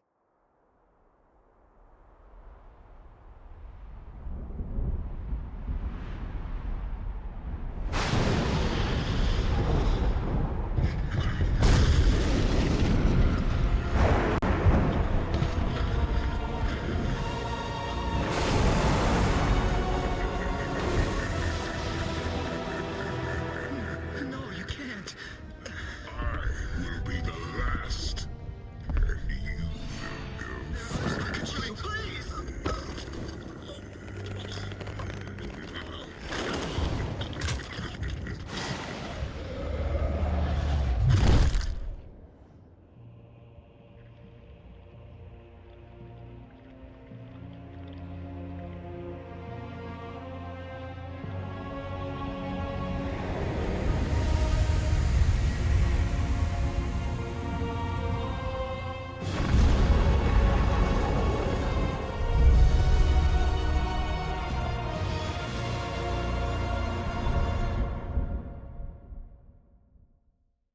yeah, so anyway, someone got. But yeah, pretty much, I absolutely love that Paizo went out of their way to get writers of that background, like those that actually know Asian culture, and have them use their inspiration based on their background, how they were raised, and how they know about the folklores and mythologies of like Chinese lore and whatnot.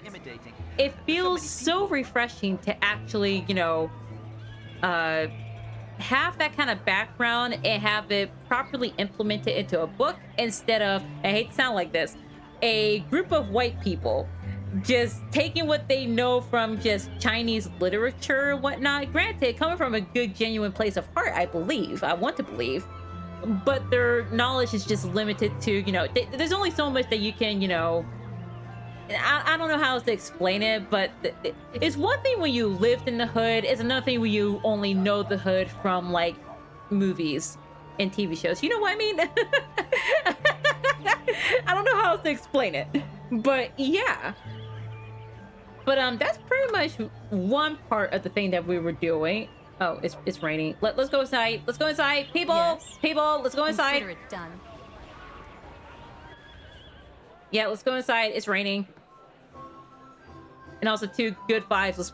Let's play my Who song. Anyways, but let's look at the other rest of the party. So once again, we just talked about Lestrana for now because I currently have a wee.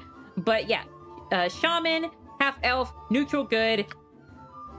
And then, my dad. My daddy. I don't mean that in a sexual way or anything. Just my dad. Khalid. He is also a half-elf. There's a very half-elf filled party here. But half-elf fighter, also neutral good. And you know what? Let's actually take a second to read his backstory, because it's been a hot minute since we played this game, since I played this game. So let's actually read this real quick. When asked about his past, Khalid nervously reveals that he was born and raised in the nation of Kalimshan. He does not say much of his parents, but you get the feeling that his merchant father thought little of him, devoting much more attention to Khalid's half-brothers. Khalid thus threw himself into the martial pursuits, studying under members of the city militia. He doesn't go into detail of how he met Jaheira, but his adoration of her is obvious.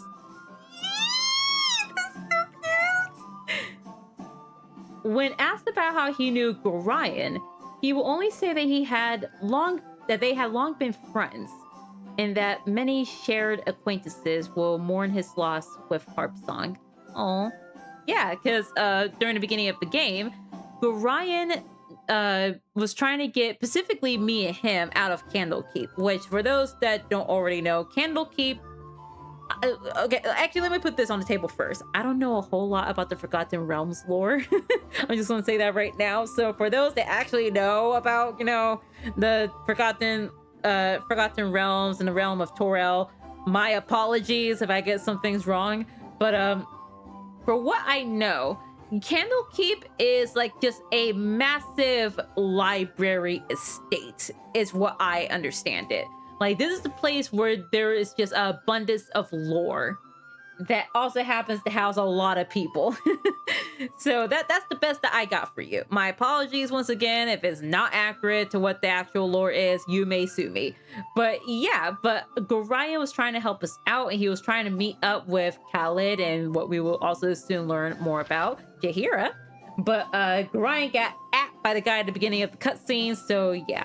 He is currently our biggest tank right now because he has 17 constitution, his dexterity is wilding out, and he's our only fighter. Jaheira, aka Khalid's wifey, aka if you played Baldur's Gate 3 or 2 and also know about Baldur's Gate 1, this is a recurring mainstay character. The girl, the woman of the hour, a half-elf fighter druid, and a true neutral. We love a woman that hates society. So, when asked about her past, Jaheira glares as she speaks. She says that she was born in Tethir, in the Tethir region, to a loyalist of the King Aelmander. regime. There we go. Elmander regime. Unfortunately, during the Tetherian Civil War, her family was among the nobles targeted by the angry mobs of peasants, and she was only spared because a servant girl took her from their castle before it fell. They fled into the forest of Thether and stumbled across an enclave of druids willing to take the child. Who knows of the servant girl, I guess. Jaheira grew up a very headstrong girl, believing that the only way to protect nature was to have an active role in the world. She seems to have little in common with Khalid, but even though her manner is often confrontational, she apparently cares deeply for him. Her admiration of Gorion is obvious, and she plainly states that whomever was responsible for his death will suffer an equal fate.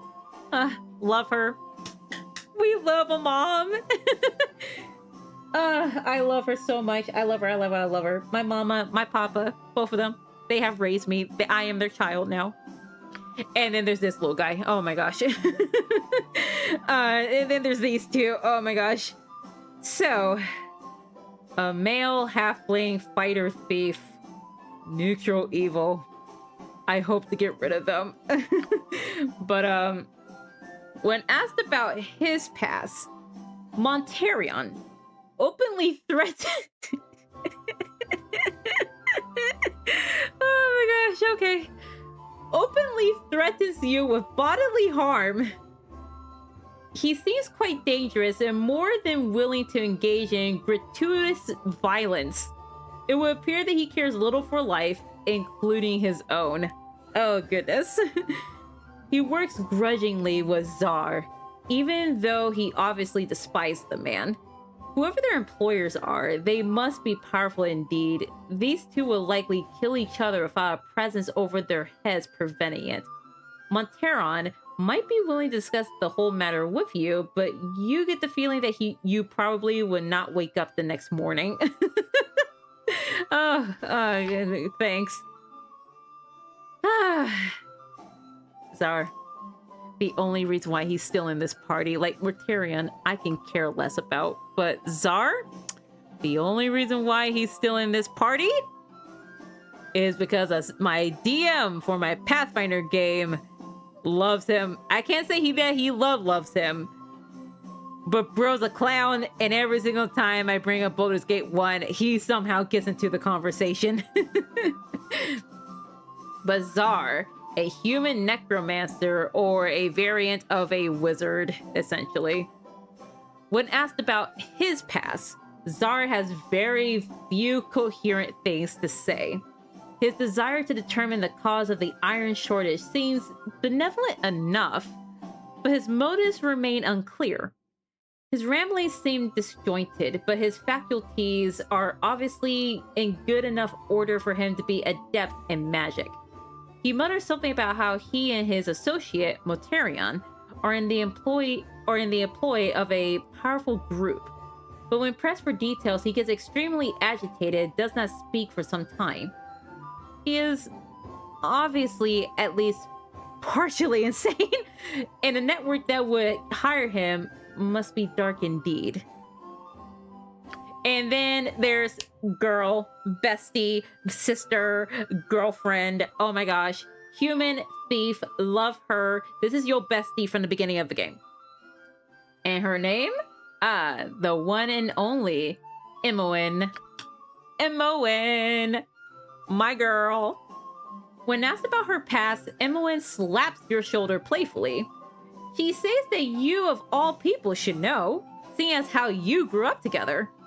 Indeed, some of your fondest memories are of meeting this sprightly young lass. She apparently came to Candlekeep much as you did, though 10 years later in life, and she spent much more time with the gruff Winthrop than Gorion. Puffguts, she would call him, much to the old innkeep's dismay. She seemed the internal child and is quite content to play the part of little sister, though you're both of comparable ages. You can tell by her hearty smile that she will always be willing to travel with you, no matter what path you take. Oh, my Goyle. My little Goyle, my sister. Ah! And I also think that in this game you also have a journal that you can write into too. Yeah, and these are my spells right now. Cure Light Wounds, Entangled, and Spirit Ward. And for those that are familiar with Baldur's Gate 1, yeah, you're gonna watch me struggle for a second. So give me a second. Where is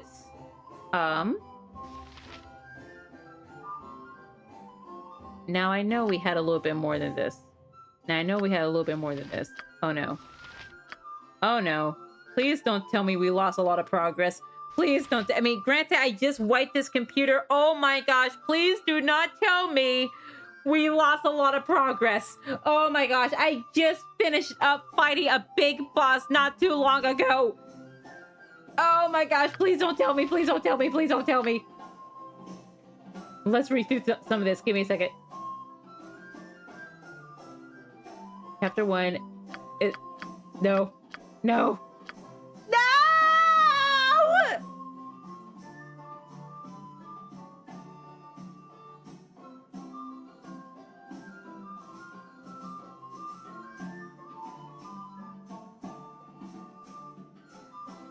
This ish right here is why I can't finish my games. Oh no! We just beat the boss! We just met a depressed wizard! He was actually a mage at speed the way we just met a depressed wizard!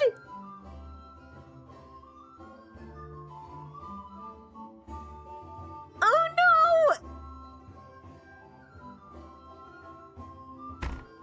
No! Oh no! Welp! Welp!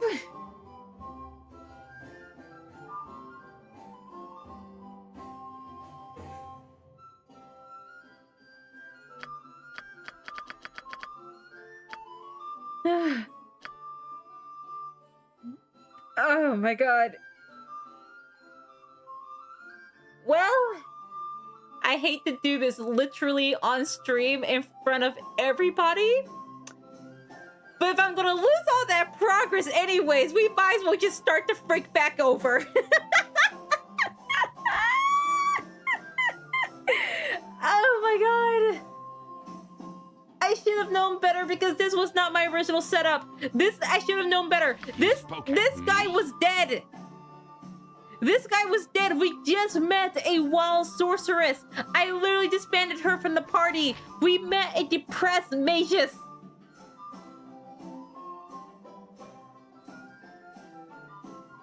I literally went through a whole kobold dungeon and struggled to take care of that boss in there.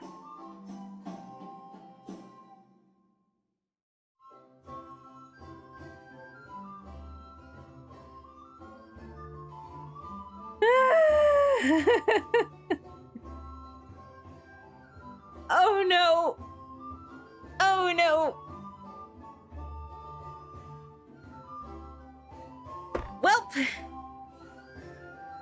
I guess this is a good start than any if we're gonna start our journey. I hate to do this in front of you guys. I really do.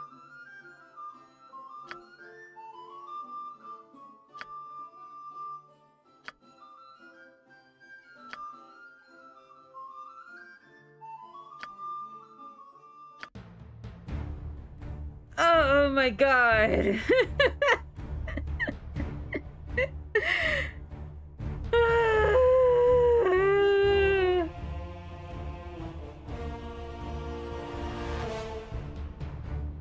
This is what ADHD does to you.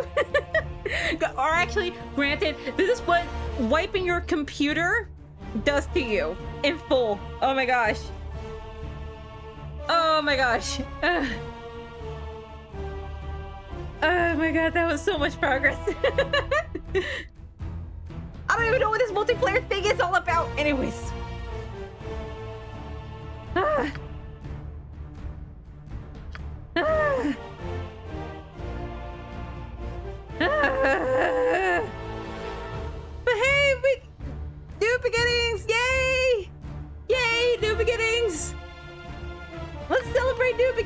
celebrate that! Woman! No, wait, that's not woman. Woman, there we go. Yippee!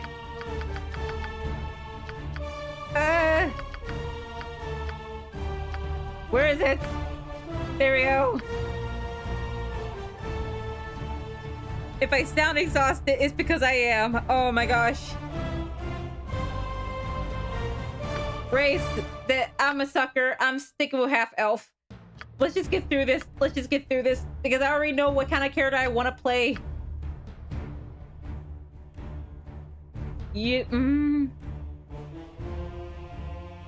Do I actually wait? Do I actually like? Give me a second. Do I actually want to play a freaking shaman or shaman? Like, that's cool and all, but druid exists. Well, let's keep in mind a few things. Druids back then were really restricted in what they could and could not do. So may only wear non-metallic armor, which isn't really a problem, especially if you play a shaman anyways, or a shaman. But at least they tell you they have to be leather, studded leather, or hide armor, which, to be honest, that might be a bit more restrictive, because all druids say is that it has to be non-metallic armor. May only equip bucklers and non-metallic shields. May only use the following weapons: scimitar, dagger, club, spear, quarterstaff, dart, and sling. May only become proficient in any one weapon class. I wonder how the co-op is. I honestly have no idea. I can't imagine playing co-op in this kind of game. I would be so interested. I might actually do some research on that another time, but not now. This is going to be a pure single-player game. May shapeshift into a wolf, black bear, or brown bear once per day. It's a 7th level? What? Because immune to poison, gains 10% resistance to cold, fire, electricity, and acid, and gains further 10 resistance at levels 21 and 24. Wait.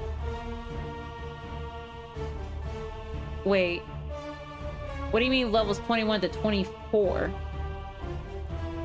Last I researched, I thought this game was like level capped at like 12. Wait, there's more levels to this? Oh my goodness, I should have known. Prime requisites for dual casting is wisdom and charisma.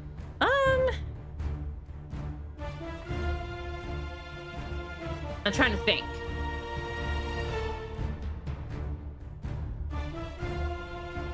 You know what? Let's keep it simple, technically, because shaman or shaman is technically a blend between druid and sorcerer back then.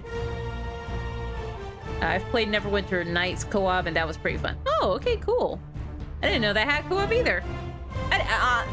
To be completely honest, I didn't think games like this would have a co-op. But also, too, I'm an idiot.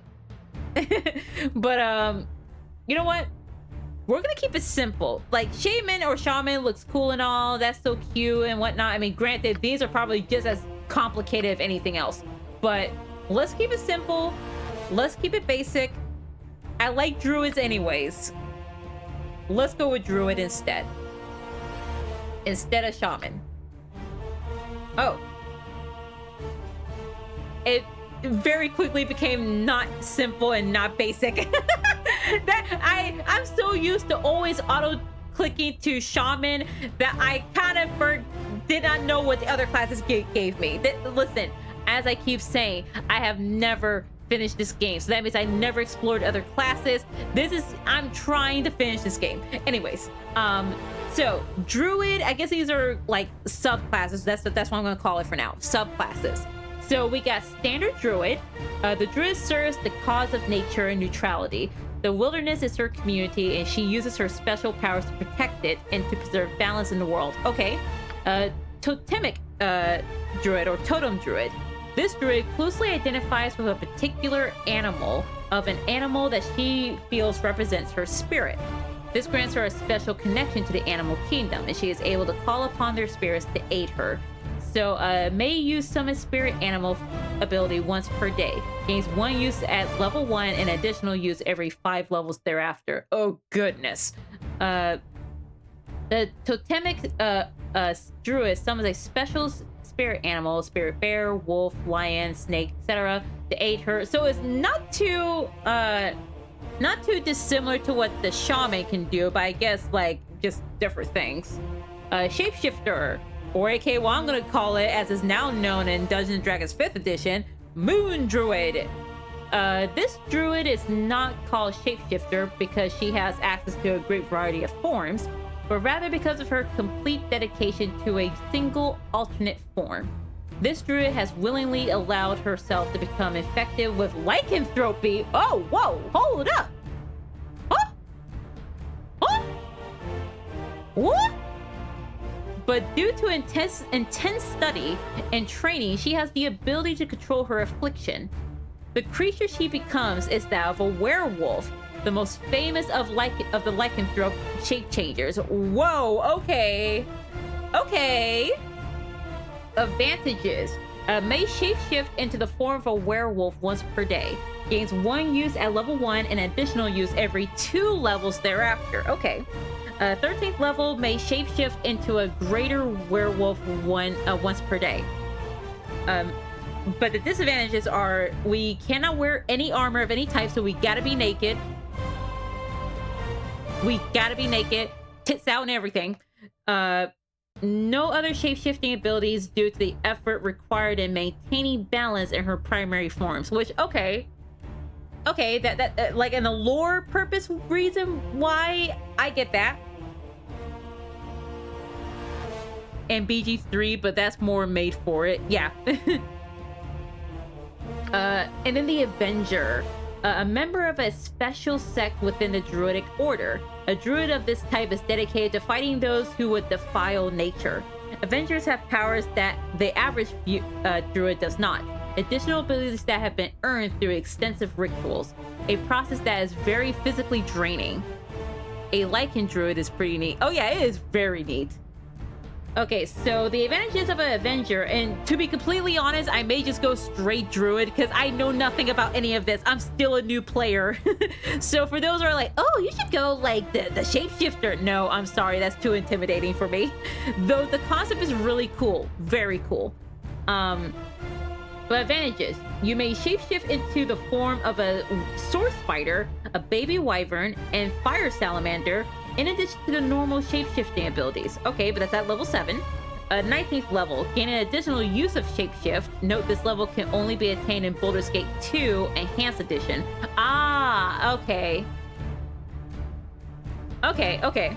So I guess it's like a continue, like if you finish up Baldur's Gate 1, correct me if I'm wrong, if you finish up Baldur's Gate 1 at its level cap, then you can move on to like 7th level one. I think that's what it's trying to tell me. I think. You also get 6 arcane spells that are added to your repertoire all the way up to the 6th level, which are as listed below: Chromatic Orb, Web, Lightning Bolt, Improved Visibility, Chaos, and Chain Lightning. Disadvantages. May not wear heavier armor than leather, okay, and incurs a -2 penalty to strength and constitution. Yeah, nope, this is not me. This ain't me. I can't not do that. Okay, so we're just gonna go straight Druid. I doubt Druid is the beginner-friendly class here, but I really love Druid, so we're just gonna be basic like that. No more Shaman or anything like that. We're just gonna go basic Druid. Basic Druid. So alignment. Oh, I gotta be true neutral. Aw, okay, fine. True neutral, might as well read it. True neutral characters believe in an ultimate balance of forces, and they refuse to see actions as either good or evil. Since the majority of people in the world make judgments, true neutral characters are extremely rare. True neutrals do their best to avoid siding with the forces of either good or evil, law, or chaos. It is their duty to see that all of these forces remain in balanced contention. True neutral characters sometimes find themselves forced into rather peculiar alliances. To a great extent, they are compelled to side with the underdog in any given situation, sometimes even changing sides as the previous loser becomes the winner. Give me a second.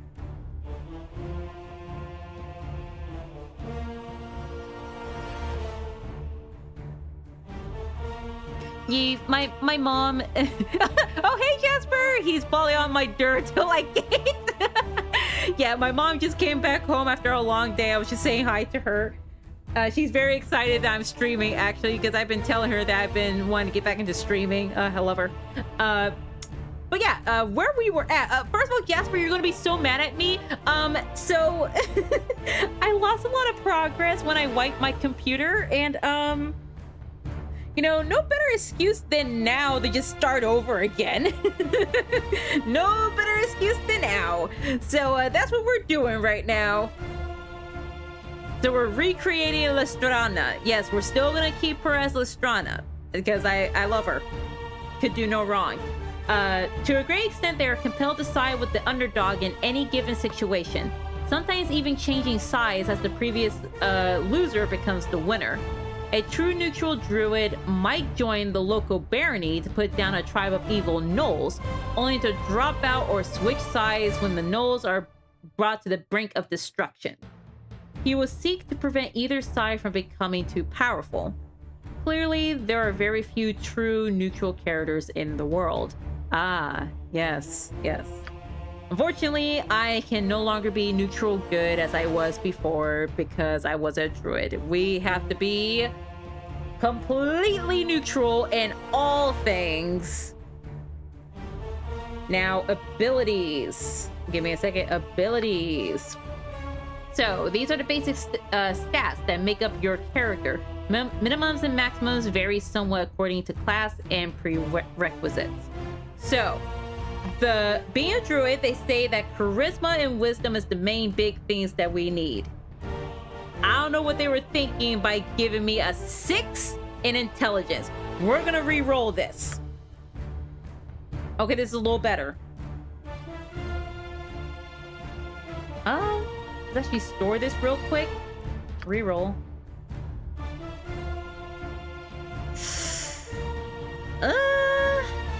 To be completely honest, I would rather have my, give me a second.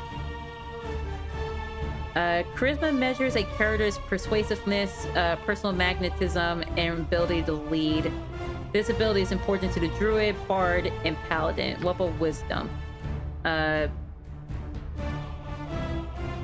Wisdom measures a character's enlightenment, judgment, and common sense. Is the prime requisite for priests. But they also say that you might want a little bit of wisdom. Give me a second. I'm gonna go back for a brief second. Class. Druid. Prime requisites for... Oh, okay, for dual classing. Okay. Wisdom and charisma. So that means that we can... I am so surprised that druids were a charisma-based class. I'm so conditioned with druids nowadays being wisdom-based. That is so interesting. Okay. That is rather interesting. Okay. So that means we have to have the highest charisma, which, we're gonna re-roll. Listen, I'm gonna farm for the highest stats that I can get out of this game. Give me a second. I know I had a pretty good one with that 18, but give me a second.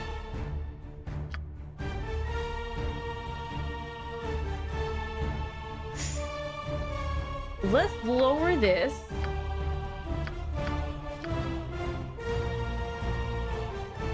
Let's increase this, because that 17 ain't too bad.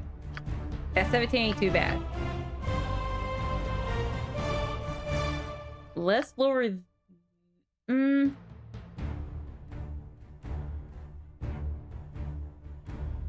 I don't need the intelligence. Put it at a 10. That's my dump stat. Intelligence is often a dump stat if you are not a wizard. I'm sorry. Or rogue. I'll keep the strength. Well, 'cause I'm also a very bow and arrow type of person. Trying to think.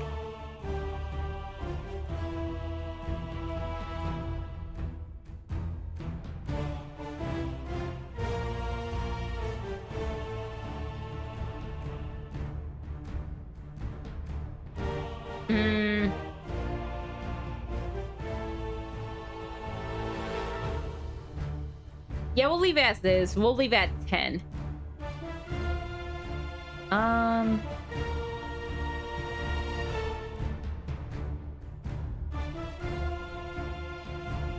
Let's increase in our charisma, just because. 18 is not bad. Maximum is 18 anyways, so hey, we got it. In AD&D, you can get a stat down to 9 without having any penalties. At 8, you will take a -1 to that stats roll. Okay. Thank you, Jasper. But now we got 2 points that I need to put this into. Let's put 1 into wisdom, just because. Because listen, if you're gonna be a druid, I understand back then that wasn't a prime prerequisite, but if you're gonna be a druid, you might as well have some wisdom. And let's bring our constitution up to 13 so that the next time we level up, we can increase that. So yeah, this is actually a pretty well-rounded, because charisma's the main thing. Will be increasing that dexterity. Well, what's the point? Dexterity measures a character's hand-eye coordination, agility, reflexes, and balance. I don't know, because dexterity, from what I know with the modern tabletop RPGs, specifically those that really branch off from Dungeons and Dragons, because let's be completely honest, if you're playing Pathfinder, you're playing Dungeons and Dragons anyways. Dexterity highly determines your AC. However, in AD&D or advanced D&D, trying to remember, the lesser your AC is, the better, because the higher it is, the worse. That means they will have a more likely chance to hit you. I don't remember if that's taken into account with dexterity or not.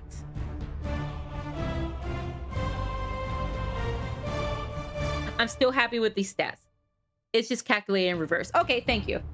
So it's just calculate. Okay, so we will definitely. So while we're progressing in this game, let's keep this in mind, people. Charisma, obviously. I mean, granted, I got the maximum, so that's great and all. But charisma, if I have to update anything, charisma is always going to be the base thing. And then we will want to definitely increase our dexterity, our constitution, and also maybe our intelligence. I guess we'll figure that out as we go along. But yeah, since we reached the maximum right now, I think the next thing we need to increase is our dexterity and constitution. Functions the exact same, just a different formula. You don't actually want to go without armor or low dex. Yeah, okay, cool. Thank you.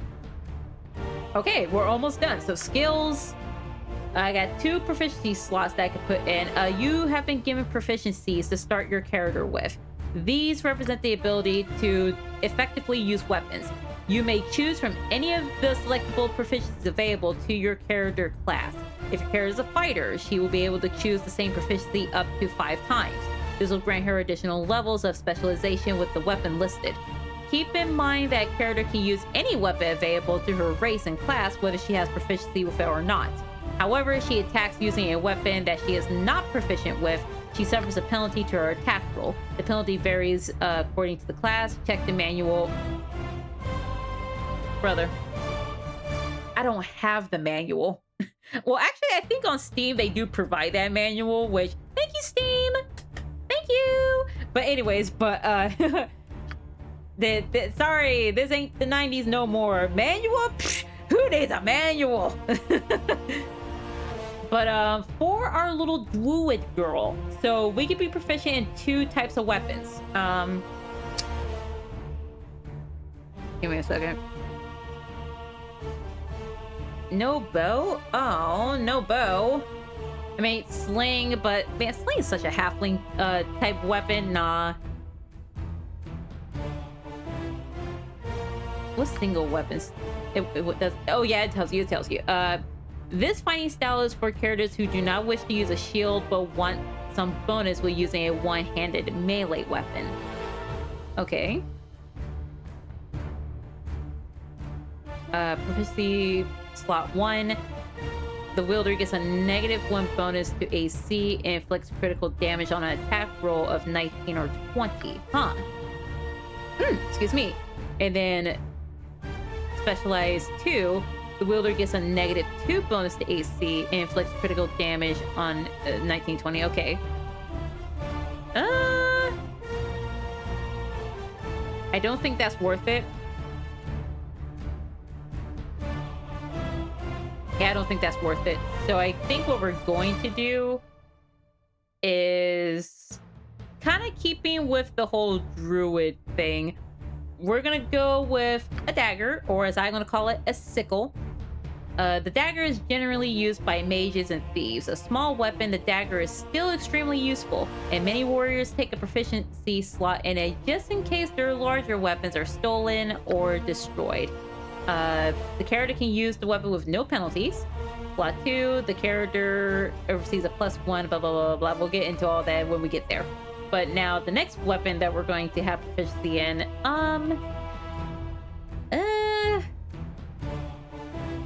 because you see, I'm a very bow and arrow type of person. I really wish that was available, but is not. So we're gonna go quarterstaff. A simple weapon been in the hands of a skilled warrior, whether mage or paladin.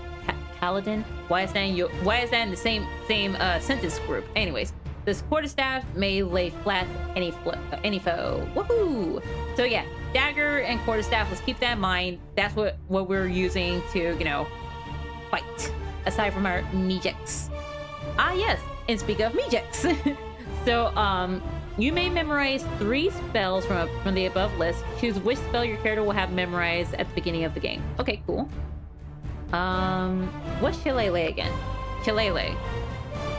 This spell enables the caster to create a magical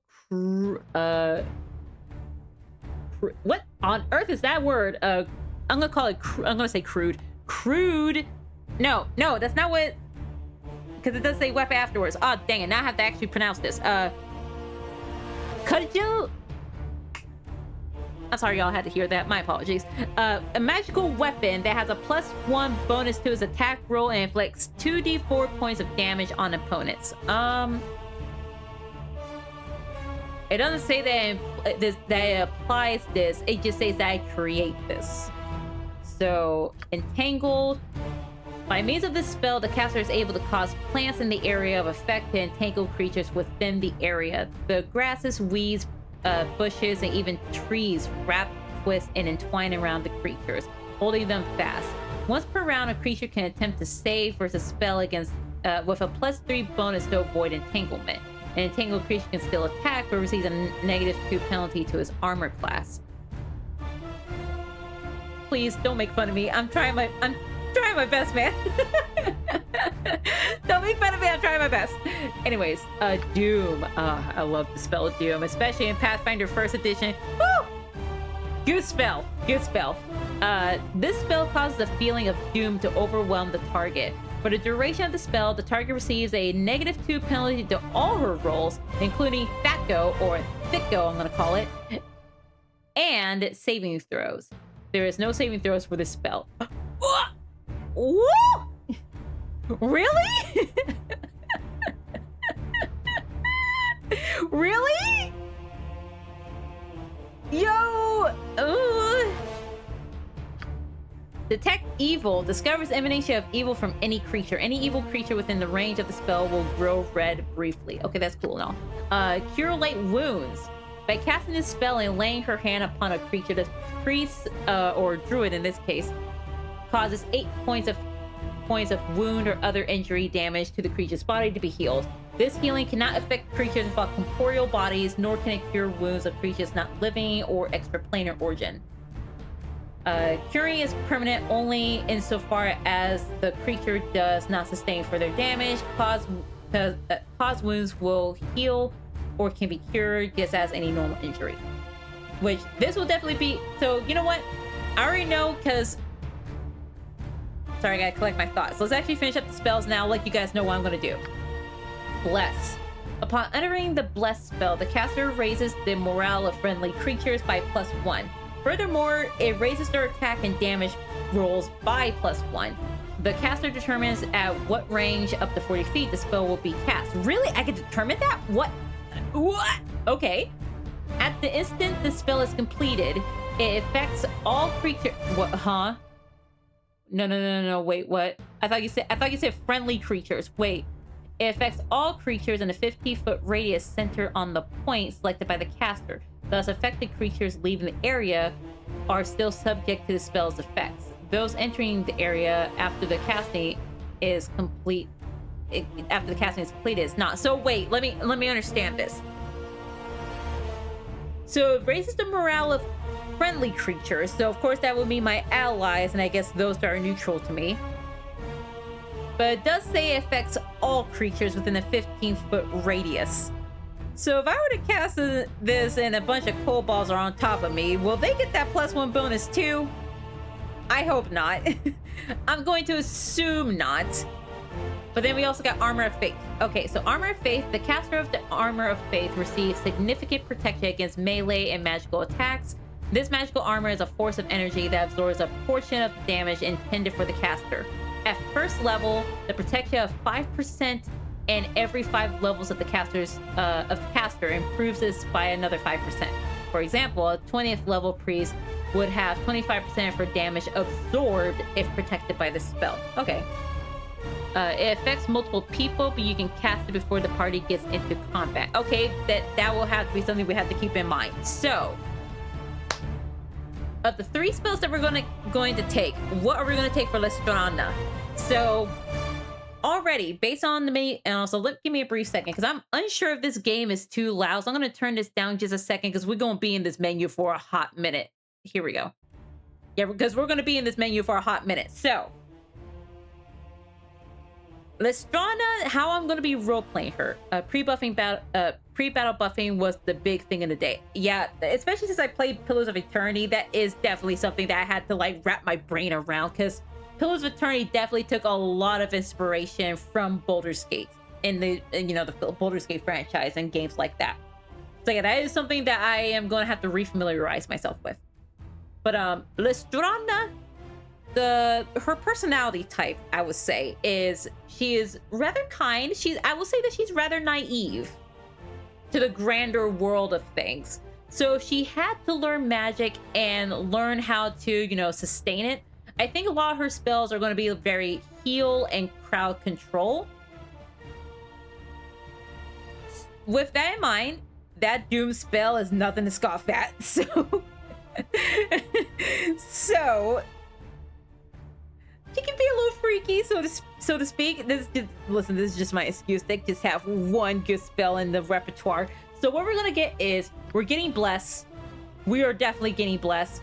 We're getting Cure Light Wounds, and then we're also getting Doom. Just an automatic like piss on your rolls spell definitely helps, especially since there's a certain wizard that we will meet when we meet Jaheira and Khaled. Every single freaking time that I get to that wizard, he at me, especially when he casts Magic Missile. Oh my gosh, I hate it when it happens. So this Doom spell definitely can kind of help in a way. So yeah, those are the 2 spells that we get, along with a few other spells that we can prepare every other day. But yeah, so appearance, well, despite what this picture shows, Lestrana is a little darker than that. Give me a second. Let me see if I can find her color.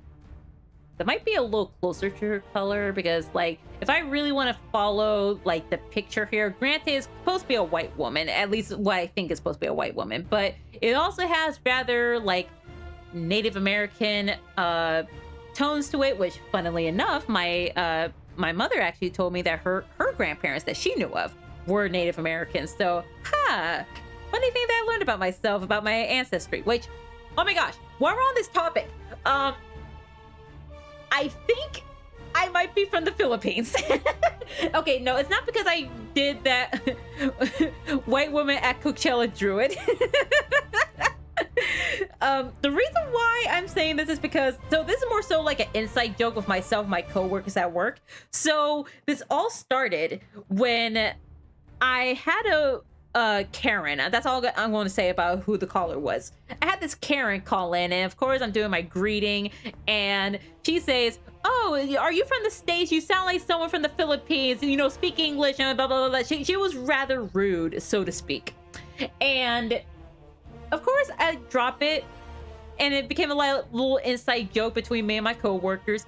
But not too long before today, like a few days ago within this week, I had an actual, like, I think, like, Hispanic woman who needed my assistance, of course. Otherwise, she would not call customer service. I was helping her, and as we were ending the call, she straight up asked, are you Filipino? Are you from the Philippines? I'm like, no, I'm actually from the States. I'm not Philippine.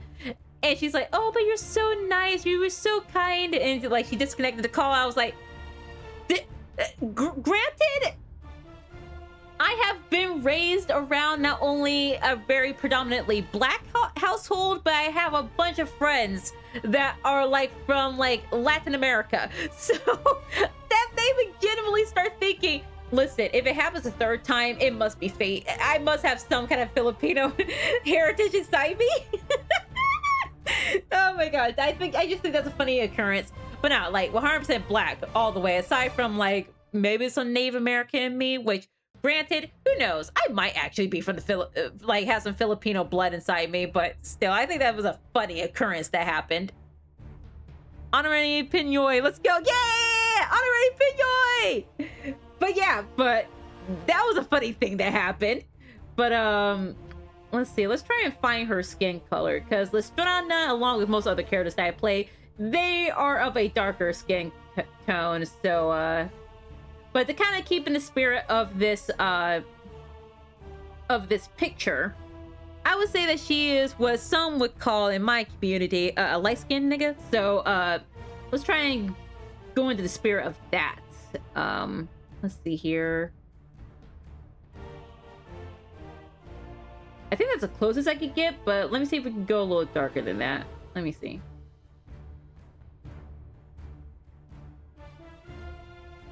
You know what? I think that would be it. Will it? Let me see. Actually, I think this will be it. Yeah, this will be it.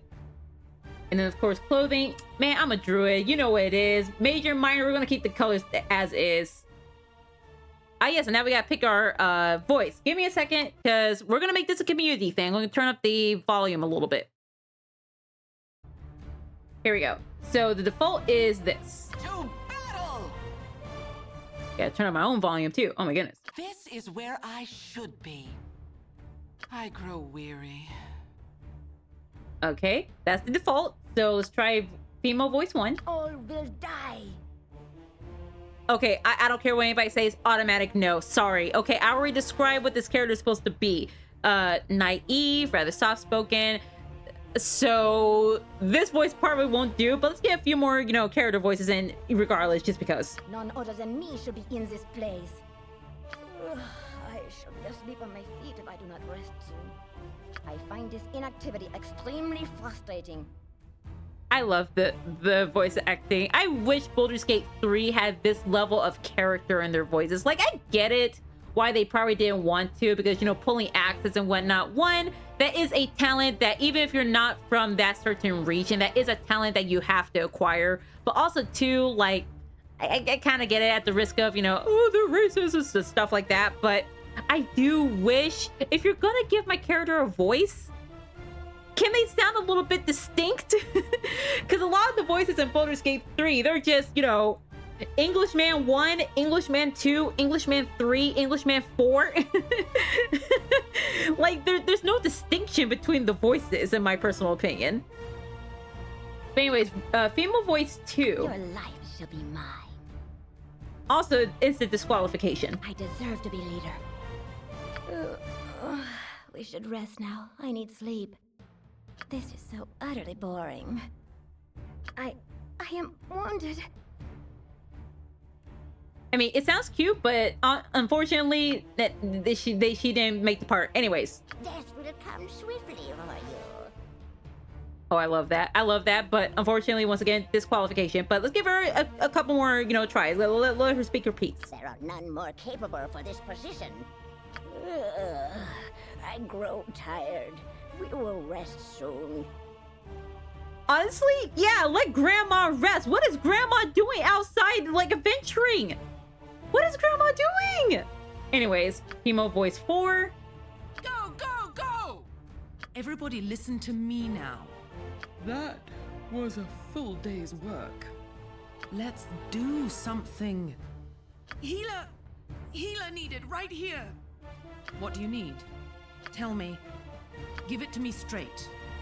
I love it, but we're gonna try a different voice. Give me a second. Let's give most of everybody a shot here.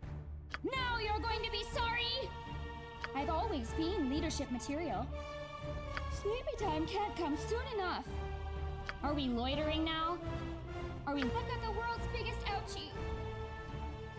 Now what? Uh-huh. You need something? I'm on it like ugly on an orc.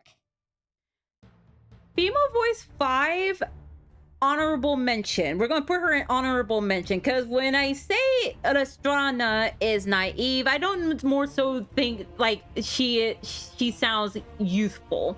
Like if I were to voice her, she would have a rather like give me a brief second. Let's kind of like try like a little a little quote here. Give me a second. Poem about love. Why not? It's Valentine's Day. Give me a brief second. Like if I had to voice her. Give me a second. Here we go. If I had to voice her and give a description of what her voice sounds like, I will more so call it like this. Love is more thicker than forget, more thinner than recall, more seldom than a wave is wet, more frequent than to fail. It is most mad and moonly, and less it shall be than all the sea, which only is deeper than the sea. Love is less than always than to win, less never than alive, less bigger than the least begin, less littler than forgive. It is most sane and sunly, and more it cannot die than all the sky, which only is higher than the sky. Yeah, like something like that. Something like there's an eloquence to her voice. There's a soft eloquence to her voice, if anything else. And also, Astarian's 300 and adventuring. If it was in real life, you could have seen the rise of the British Empire in an episode of Steinfeld. Yeah. We love ourselves at Astarian. But like, she's an eloquent soft, so to speak. She has an eloquence to her tone. So number 5, I mean, we'll put her in honorable mention because granted, our character in this game is assumed that this is her first time adventuring. But let's put that to the side for a brief second. Who's in for it now? I'm sorry, female voice number 6. You kind of are disqualified, but let's hear her out for a brief second. It's about time you recognise my superior qualities. A little nap about now wouldn't hurt none. Is there nothing else we should be doing? Oh, that's smarted. Haven't you got nothing better to do? I love it, but yeah, this ain't gonna be it. And now, I don't know what the AON is. I think it... I don't know what that abbreviates to. Please let me know. But I guess these are like pseudo-established characters in the later game of Baldur's Gate 2. But give me a brief sec. Andrew, no. Aveus, give me a second. Nope. Bailoff. That of them, it's a bloody rubbish. This just sounds like Karlak if they let her actually have a working class accent. Ah! No. At least let's hear her out, because that yell, listen, let's hear her out. Let's hear her out. Do I get a hat? A leader hat? Oh, I could use a nap. When are we gonna do something interesting? Ugh, that's a lot of blood. Hi. Yep. Hello. Okay. Honorable mention number 2. Anyways, Sarah. Ha! I will lead to the best of my ability. There it is. There it is. There it is. Let's hear her out for a brief second, though. Please, I need to rest.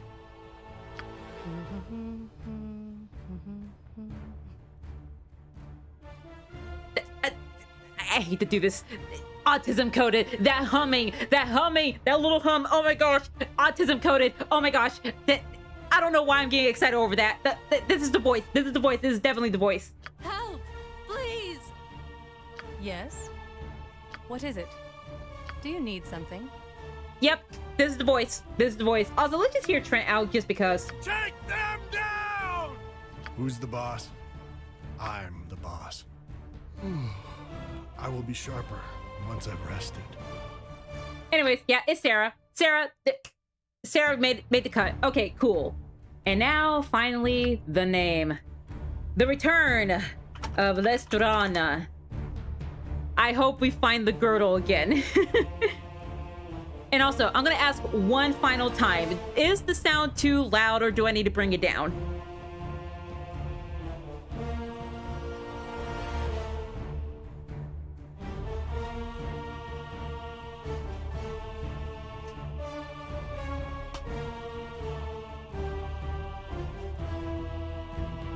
It's okay. Okay. All right. If you say it's okay, then I guess it's okay. I'm sorry to those that are watching the VOD and going, "Oh my gosh, this sound is so loud. I can't barely hear you." I'm sorry about that. Chat said it was all right. Anyways, so Lestrana, we have created our woman.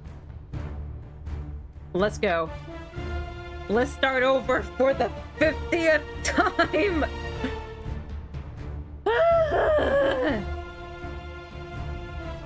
Okay.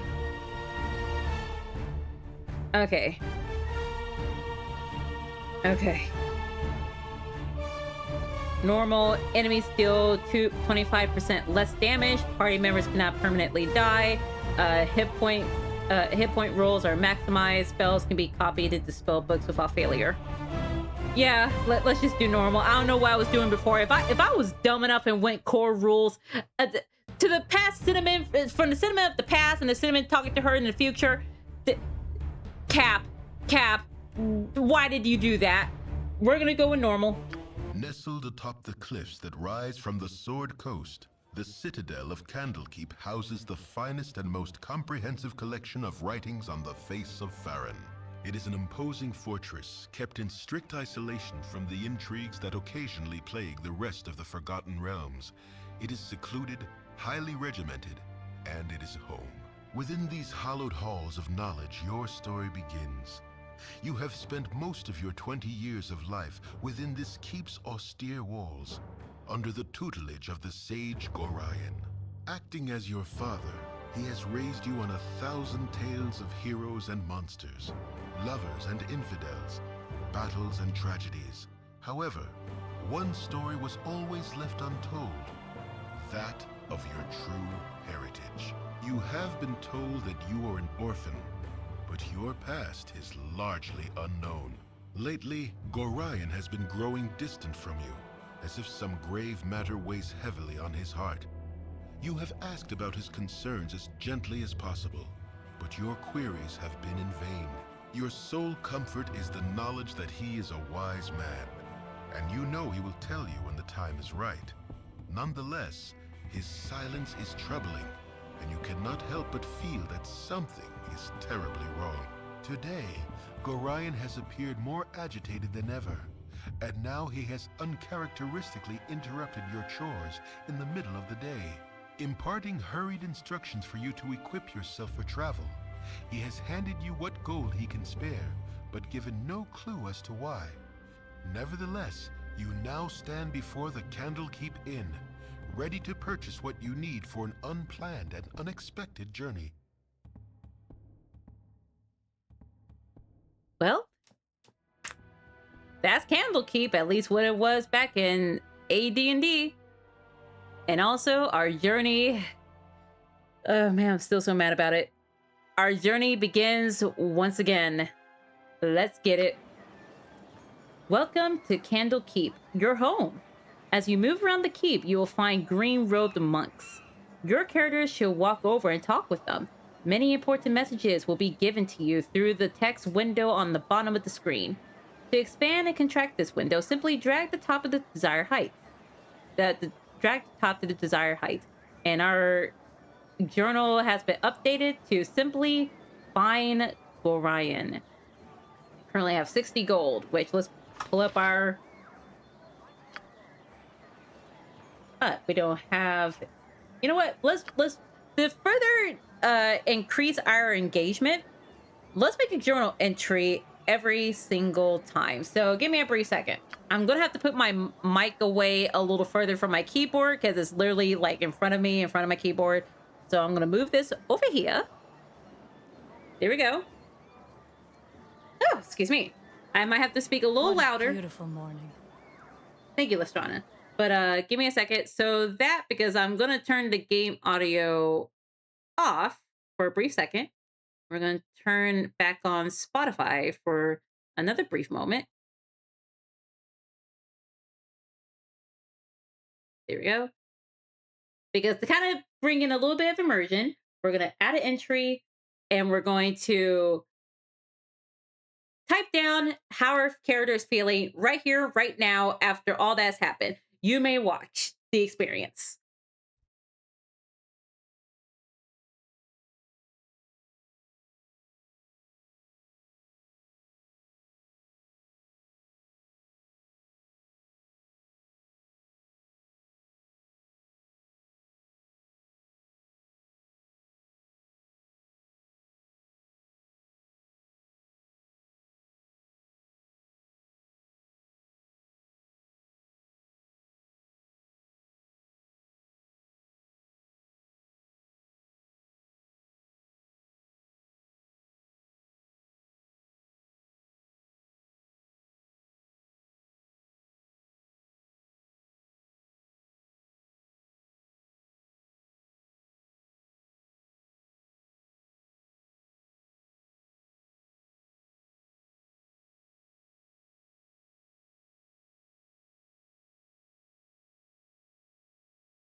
There you go. Give me a brief moment.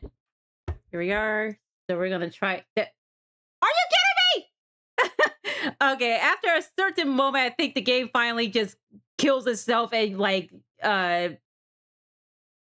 removes itself from for the equation. So give me a brief second. If I want to do a journal, I guess I got to do it off screen, off stream, unfortunately. But give me a brief moment. We're learning today. Thank you, Spotify. For what? Oh, everything's be all sorts of silly today. Ah, goodness. There you go. But yeah, so we're learning today, whatever. So yeah, unfortunately, you will have to see my creative process off screen, which I was hoping to make it a thing that you guys can experience on screen, but whatever. Anyways, we're still here. Did it at least save what I was writing down? I hope it saved it. Please tell me you saved it. No. Please tell me you saved it. Please. Yeah, you guys are going to have to watch it later. Which, But yeah, let's go. You. Easily done. Green Monk, what's good? Hello, child. Shall we continue your lessons? Yes, I've been instructed to tell you about the basics of mechanics. Yeah. Tell me about how to the game. We're just going to go through this real quick, just because I have, unfortunately, seen this more often than I should. Yeah. Cool, whatever.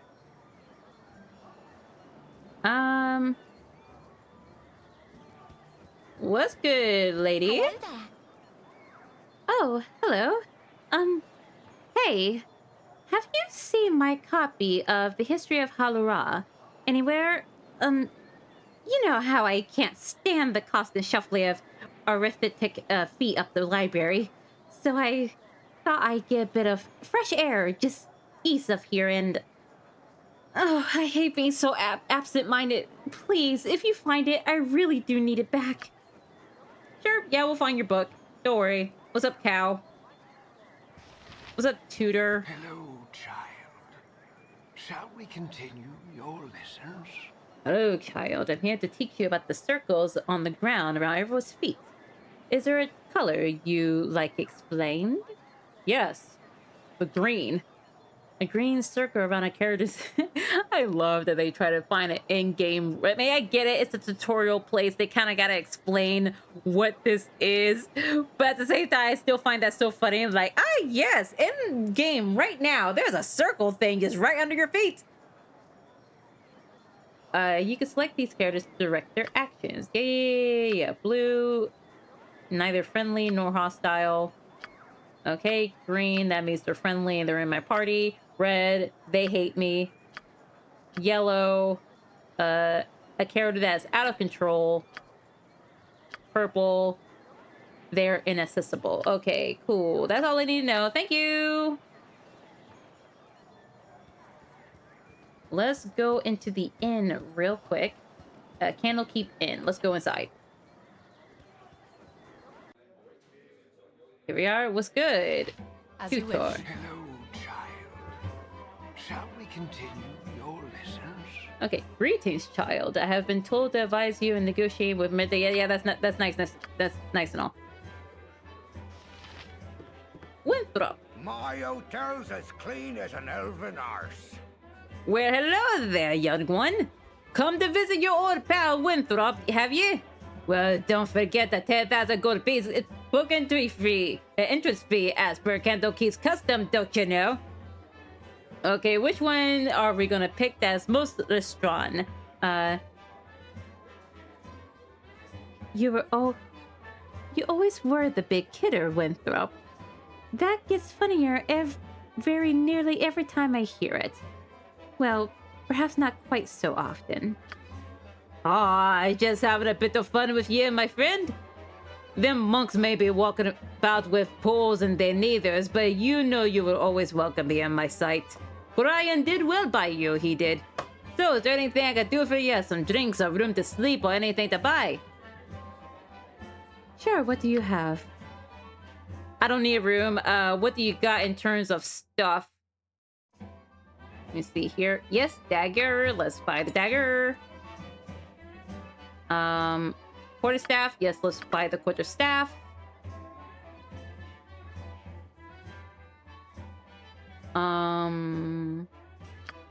Give me a second. Can I look at the stats? Here we go. I'm still so sad we never see Candlekeep in Baldur's Gate 3. Yeah, that would have been cool. I'm so sad that they I mean, I get that many people get upset about DLC, but man, it would be so cool to have a DLC for Baldur's Gate 3. Like, just to go to Neverwinter or Candlekeep, that would have been so cool. I get it. They had to condense it down to just, this is the journey to Baldur's Gate. But man, that would have been so fun. So awesome. Studded leather armor have little in common with normal leather armor. While leather armor is a hardened shell, studded leather armor is soft and supple with hundreds of metal Okay, what does my armor class do? There are mods right now being made, remaking bits of Waterdeep, Barovia, etc. Oh yes, I actually have joined one of them for the one in Barovia. In fact, just to name drop them, might as well. Give me a brief second. Let me find my Discord. Gonna name drop them right now for those who are interested in the future and want to know more about it. Give me a second. So the one that I am in, along with Jasper, for let me see if I can find it. Hopefully they haven't disbanded. I hope they haven't. Give me a second.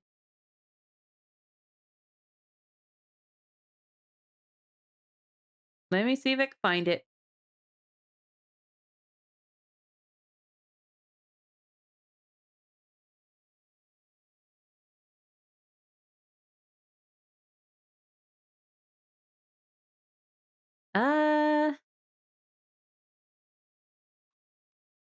Man, I wonder if the Discord disbanded because I can't find them anymore. Oh no. Here it is. Here it is. Okay.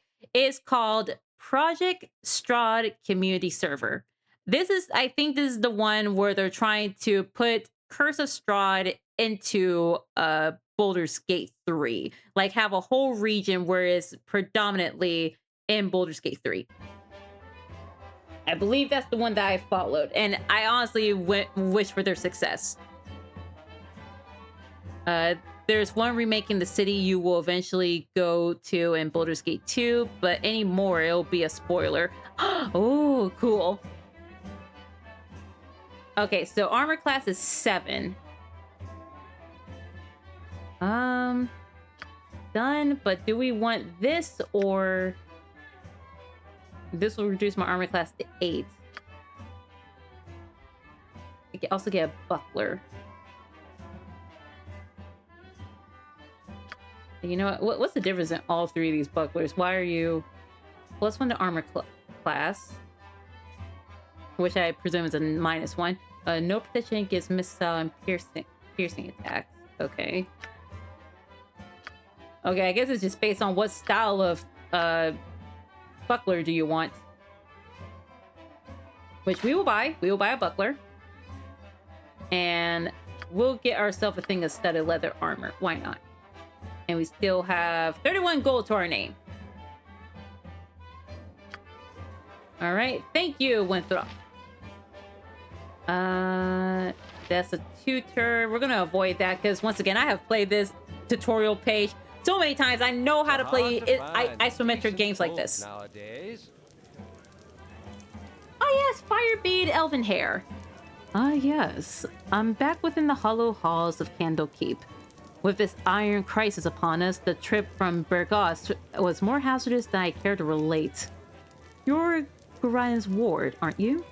My, you have come into your own, if you would permit an old man jealous of youth to say so. I left an identity scroll with Teth Toril in the inner grounds. He should be done examining it by now, so if you could fetch it for me, I'd be grateful. Of course, let's get some free XP while we're on this.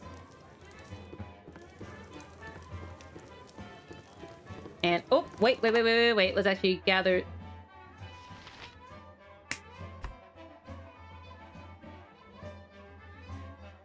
I already had a quarterstaff. Oh my gosh. You can skip the tutorial if you've done it a bunch. Gorian is ready to dip whenever. Okay, yeah, I know, but free XP real quick. Let me get rid of this. I did not realize they already gave me a a quarterstaff, and I want dagger because I want violence. And then our studded leather armor, which whoopee.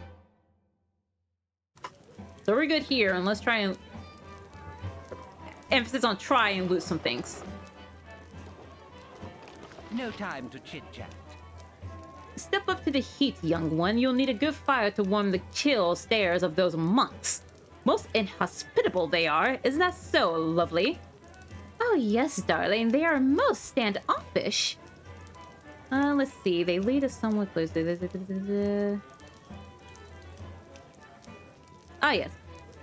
Oh, I will not let it concern you, milady. Perhaps they are not used to wealth such as yours.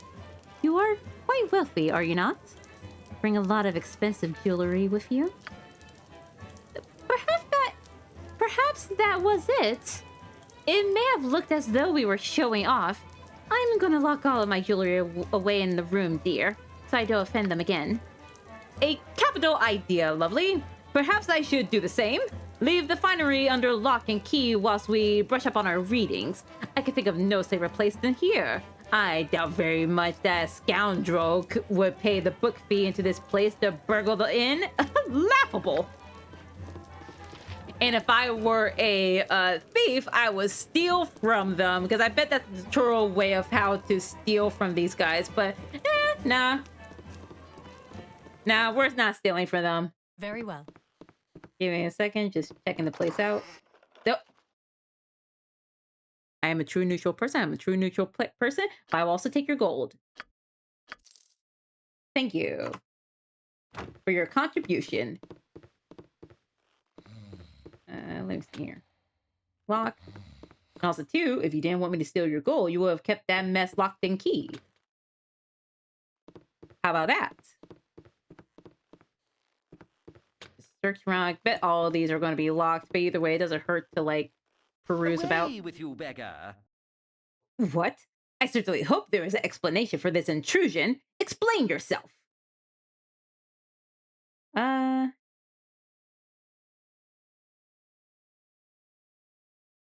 Oh, my apologies. I must have got the room numbers mixed about. Dreadfully sorry. Yes, well, just don't let it happen again. Or it's not because I'm just, wandering about seeing if there's any, free loot just so... Don't touch me. I might catch something. Might I help you?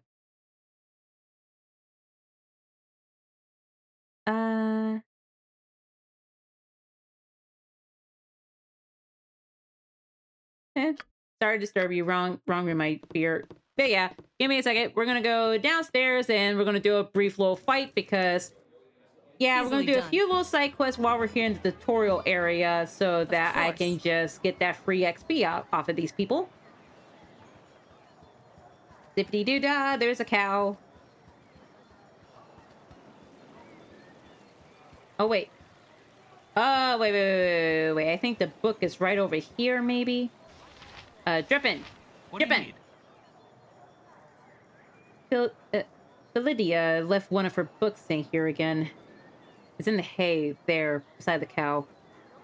If you could run it over to her and then come back, I've got some plans for you.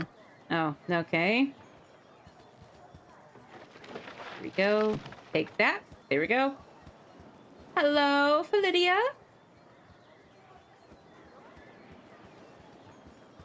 My dear, my love.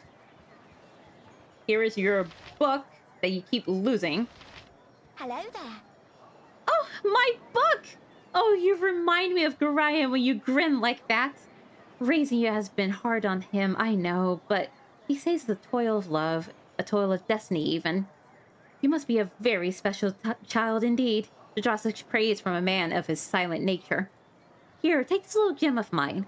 Maybe Winthrop will give you a little something for it. Well, thank you. Well, while we're on it, I'm gonna go and get that little something.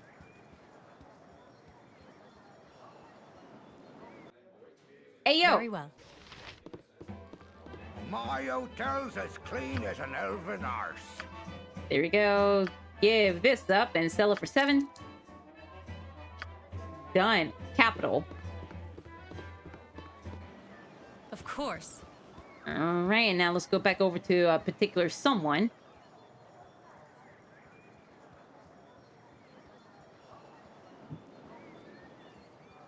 I might not do all the side quests because some of them are like quite literally purely tutorial. So give me a brief second. Nice day, ain't it? Too bad Nessa here ain't enjoying it though. Her being sick and all. I need to get her one of them potions of antidote off Cole. He stayed up drinking last night and got hauled out of bed to man the gates early this morning. So I bet he's got a few of them lying around somewhere.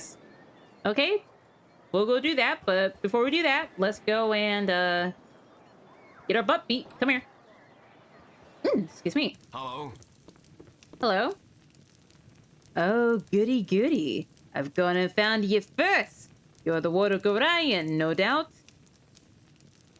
I am. What can I do for you? Oh, I count this shall be quite simple for you. Plainly put, I have made it my mission to end your life. Success will mean a little respect among my peers. So you see, you can do very little except die. Yep, that's what we're doing today. Yippee. So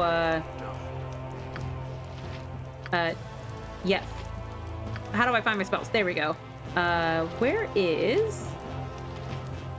Actually, no, we're not going to waste our spells just yet on that. So, just fight him. Just beat his butt. Get him. This is going to take a second, so, here we go.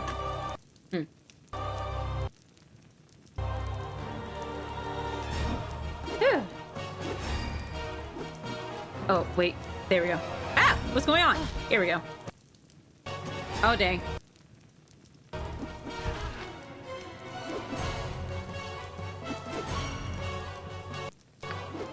Let's try... I didn't want to do it, but let's try doing Doom on him so he can hit me a lot less. Take that. Oops. I love it whenever they miss and they just go, whoop! Whoopsies. My bad. Trust it's going to take a second. How are we critically missing each other? Come on now.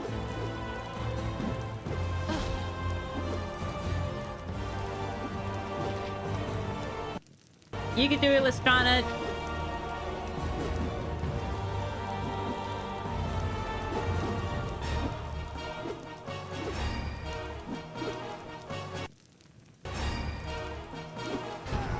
There we go.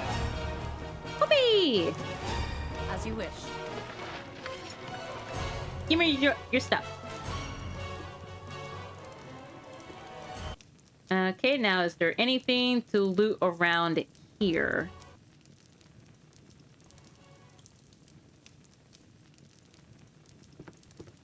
Here we go. Oh, I would love to take that with me, but right now we ain't got nobody in the party that would have that on hand. Ooh, yay, goodies.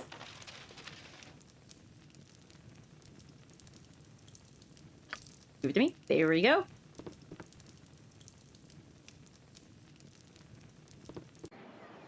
Here we are, and yes, hello. Harda. Lestrana, you cut yourself above the brow there. What is wrong, child? Something in your eyes tell me something is very wrong indeed. And gosh darn it! Oh man, beginner streamer problems. I guess this game cannot stay up for longer than the time I want to give it. Oh my gosh, this is so funny. Give me a brief second. Oh, I do hope this is not going to become reoccurring. My apologies for this. My fear is not that heated, to be completely fair. Baldur's Gate, we ever seen the cutscene? This is why they say you gotta save multiple times. Oh my gosh. Easily Let's done. speedrun this. Whoop! Give me in here. There we go. Speedrun, speedrun, speedrun. Just give me the dagger. My hotel's as clean as an elven arse.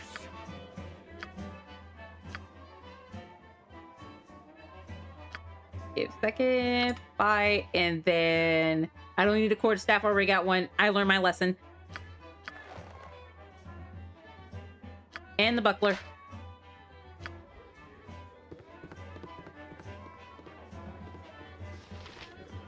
It's hard to find decent folk. Yep, let's get our side quests.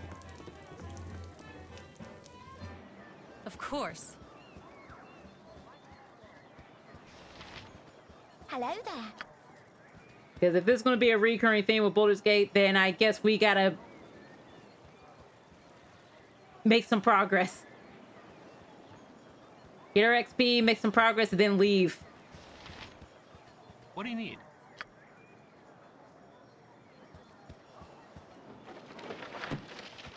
Go. Girl, here's your book.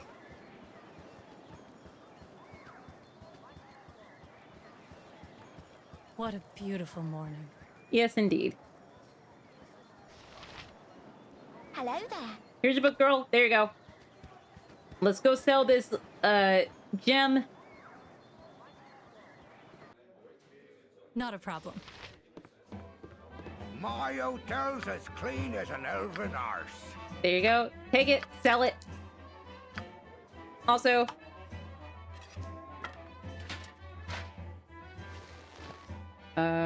armor. There we go.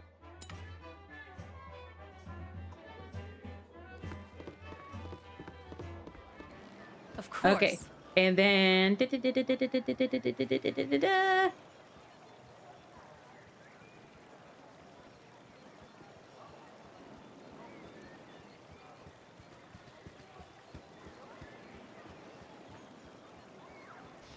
What do you need? there we go. And then give my XP. Hello. Hello, what's good? Yep, let's fight. And you know what? I'm not gonna play nice with you. Get doomed.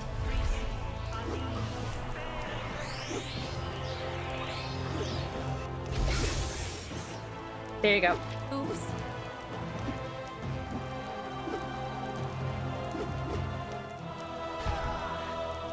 Oh, finally, it went by a lot quicker than before. Thank you.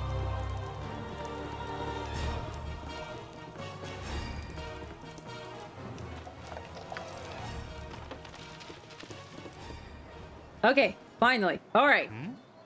Yes. Lestrana, you cut yourself above the brow there. What is wrong, child? Something in your eyes tell me that something is very wrong indeed.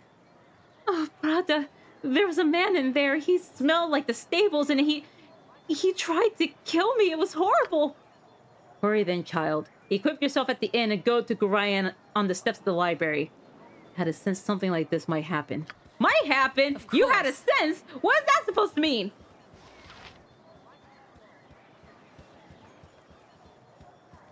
But before we go, let's do a few little side quests. Are you it? Nope. He's not it. Are you it? Nope. He's not it.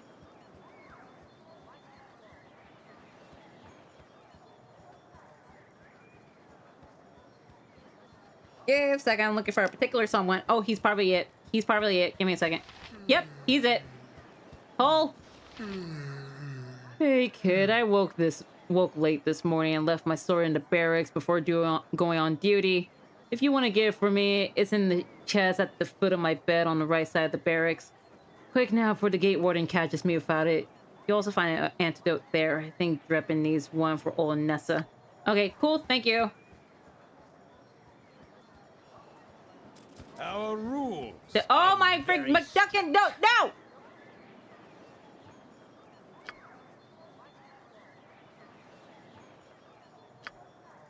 Yes, thank you. Not now. Because this game only gives me a limited time before it decides it wants to dip on me. So we kind of got to make progress, and we got to make progress now. I have a blade with your name on it. Are you kidding me? Oh my god. Here there. You're Gorian's little whelp, aren't you? Yeah, you match the description. You don't look so dangerous to me. And what business is that of yours?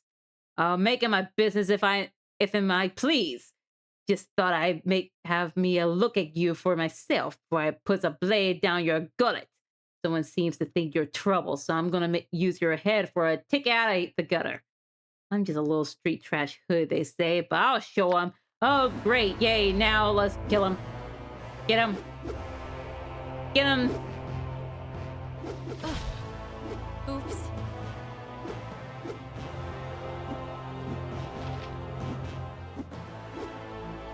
I wonder if there's other ways how you can, like, try to... well, all my other spells are for me only, so, I mean, there's fist, but why would I go from a knife to a fist? Anyways. Oh, he ain't got nothing there, but let me see here. Anything here of value? Nope, I walked into the wrong place. Not a problem. It was here. It was here. Something on your mind? Oh, I heard shouting, Lestrana. Are you all right?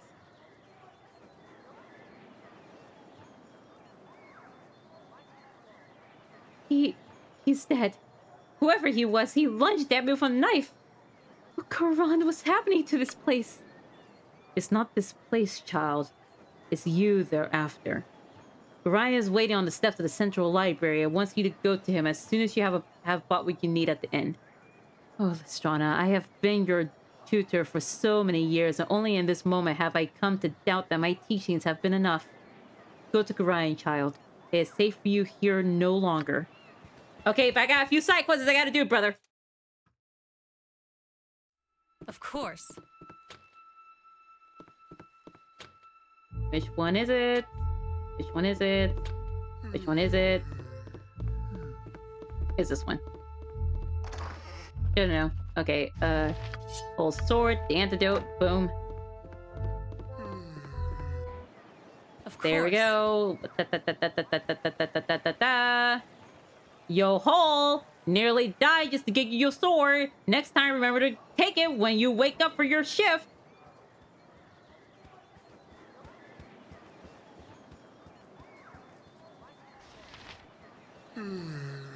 Thanks, kiddo. Ryan didn't bring you up half bad, did he? You're lucky to have grown up here in Candle Keep, to be honest.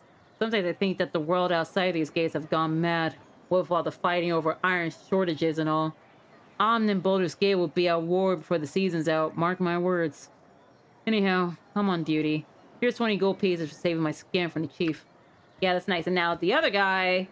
The other guy.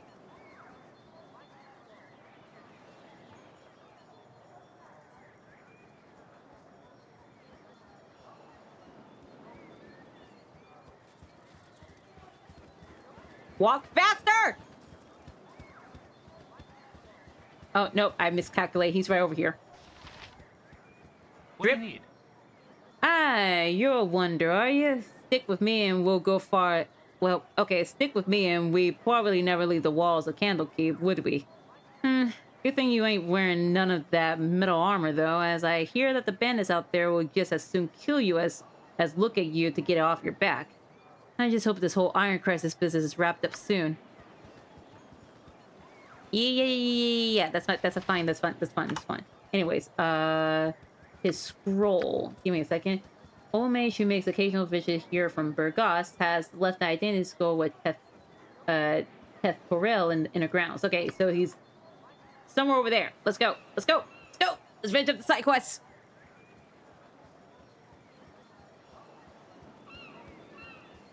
Let's go, let's diggity go. Hey, it's me, Oh, Emily. sister! I'm surprised that stuffy old Gorion like you away from your studies and chores. The old fiddle faddle. I snuck off too. Old Puff Gus Winthrop was looking for me, but I've got all day to do his chores. You have time for a story today? No, I can tell you don't. What have you been up to? Let me see.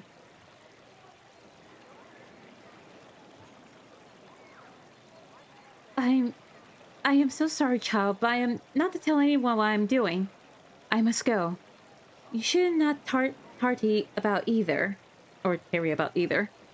Winthrop will want the best turned down after you are done in the stables. If you say so. You sure picked a lot of... You sure picked up a lot from old Gorion. He never tells us straight either. Good luck on your trip. I mean, good luck with whatever you're doing. Wait, what do you know of my journey? Gray has said little to me and less to anyone else. Oh, I know, old stick in the mud that he is, all worried about nothing. I'm sure. Better go now, because you got long ways to travel. Not that I would know, especially since I didn't peek at all at Mr. G's private letters. No, ma'am. Better go now. Bye-bye. I love her. I love Emmeline. Young one. Oh, what's up, dude in red? Firebeat has sent you to me, hasn't he? Very well. Return the scroll to him. But then you must hurry and speak to Gorion. He's waiting for you on the steps of the Central Library. I assure you, child, it is a matter of greatest urgency. Yeah, I can see that right over there. Anyways, let's go, let's go, let's go, let's go, let's go. Bro, I got your scroll. I got your scroll.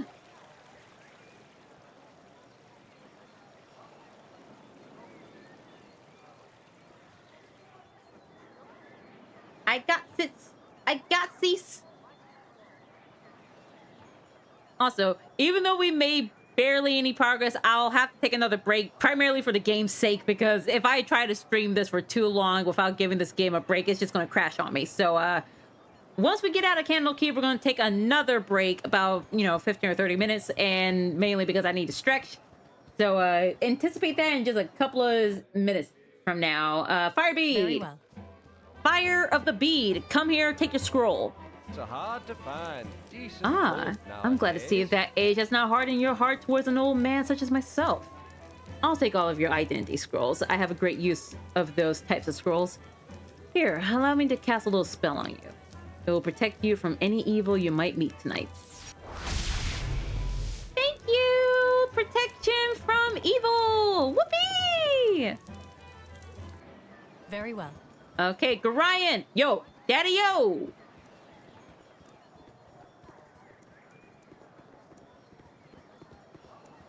Yes, the Council of Circular Chromatic Wizards. I'm not gonna worry about that at all. Okay, finally. Hey, yo, what's good? What's good? What's good? What's good? What's good? Oh, my child, I am glad I have found you. This is very unnerving, I know, but you must trust me. It is very important that you pack your possessions so that we may leave Candlekeep immediately. Hurry, for there is no time to tarry. The keep is well protected, but not invulnerable. Please, Father, tell me where we are going. Alas, I cannot, for I have not truly decided yet. All that is certain is that we will be far safer on the move. Perhaps the woods might offer some secluded security. Or perhaps the city of Baldur's Gate will offer more cover amidst its teeming throngs of people. I do not know where we shall end up, but I have a few friends here and there. Let me think on this. What could... Actually, after all that Lestrana has gone through thus far, I'm actually going to leave that out. Like, what could possibly harm us here? I just met a couple of guys that did just that. So, that question is out of the question. Okay. I'm ready to go right now. Let's go. Listen carefully. If we ever become separated, it is imperative that you make your way to the Friendly Arm Inn. There you will meet Khalid and Jahira. They have long been my friends, and you can trust them.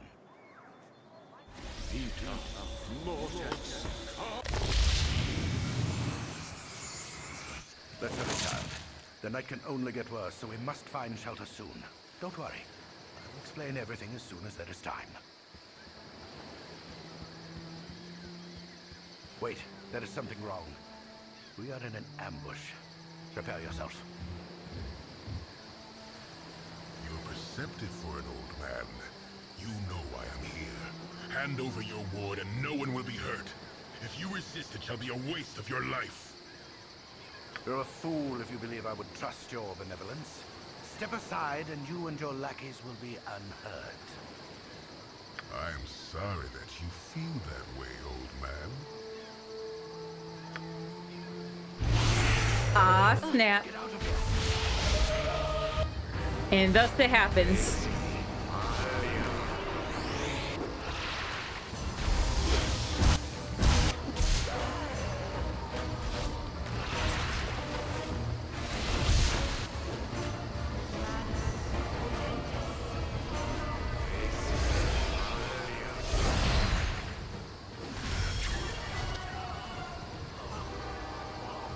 So cinematic.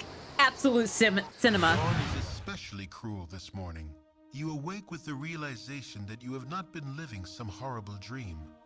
Ambushed, you saw Gorion cut down before your eyes, and even his powerful magic could not stop the onslaught. It was his wish that you flee, but that does not remove the feeling of helplessness that now overwhelms you. Hand over your ward, the armored fiend had said. He was after you and you alone, but why? If only Gorion had given some clue. But now you are alone and lost. Candlekeep is near, but you will find no quarter there. The readers pay for their serenity with rather draconian entry rules, and without Gorion's influence, their doors will remain closed. You will not last long on your own with your meager equipment. Perhaps you can get some help from the friends Gorion mentioned, the ones at the Friendly Arm. Rest in peace in the chat for Gorion, a guy that we barely knew. Hopefully throughout the game we'll actually get to know him a little more from, you know, those who knew him. So that's Shahira and Khalid. Hey, it's me, Emmeline. Girl, what are you doing out here? Hey, sorry I followed you, but I never get out of Candlekeep and those monks are such a bore. Never any decent coin in their pockets either. I saw Gorion, and I am so sorry. Kinda figured something bad might happen to you out here. How could you have known? Gorion did not even tell me. I accidentally read a letter on his desk the other day. Can't remember exactly what it said, but he might still have... It might be on his body. Anyway, I'm not gonna let you wander around out here all alone. Never let a friend down, no ma'am. Stick with you until you say otherwise, I will. See, that's what girls do. That's some girl protection right there. I love you, honey. Anyways, like I mentioned, we're going to take a brief break because this game will literally shut down every single time. This is going to be a very long stream. So give me a second. We are going to take a brief break, enjoy the music while we're at it. So give it about a good 15 to 30 minutes. We'll be right back after these commercials.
We'll be right back in just a moment. I just recently ordered food and I got to do one other thing real quick.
Howdy wowdy, it's me, Cinnamon. I'm back. Ah! Oh my goodness. Give me a second, guys. I gotta set the game back up again. I literally had to close it out and then pull it back up again so that we can have a hopefully steady stream this time. Essentially, we have to give this game a couple of breaks if we intend on streaming it for a long period of time. So give me a second. Let me just put this game back up. Get back to where we were before. We're gonna stop here for a brief second. Burp. Ah, thank you. Oh my gosh, you're using the new emote lab emotes. I wish I could add some for my game or my streams because they're so cute and I made a bunch of them. I really want them. Okay, so last we left off, and also if I have to dip away again, is predominantly because I will have food here in just a moment. I just ordered food. I know. At like nearly 11 o'clock, like it's 10:52 right now, Eastern Standard Time. Yes. Because I got hungry. Anyways, so last we left off, our daddy died, our foster father. And now we got our bestie and ourselves. So we already read her whole deal and spiel, so we're not going to go over it again. But right now, we're just going to follow the yellow brick road to a particular someone that we will definitely see in a second. And just get Jaheira and Khaled into the party. And this time, you know what? Screw you, Jasper. I'm not inviting that clown into my party because my character would not include that crazy son of a gun. Not a problem. So let's go, ladies. Let's frolic. Oh, it's good. Good. Well, busy day for me today indeed. Strange noises throughout the night, and now a plethora of people strolling about the wood. You do look a touch more hospitable than the last two I met, though. Well met, stranger. I am called Crused.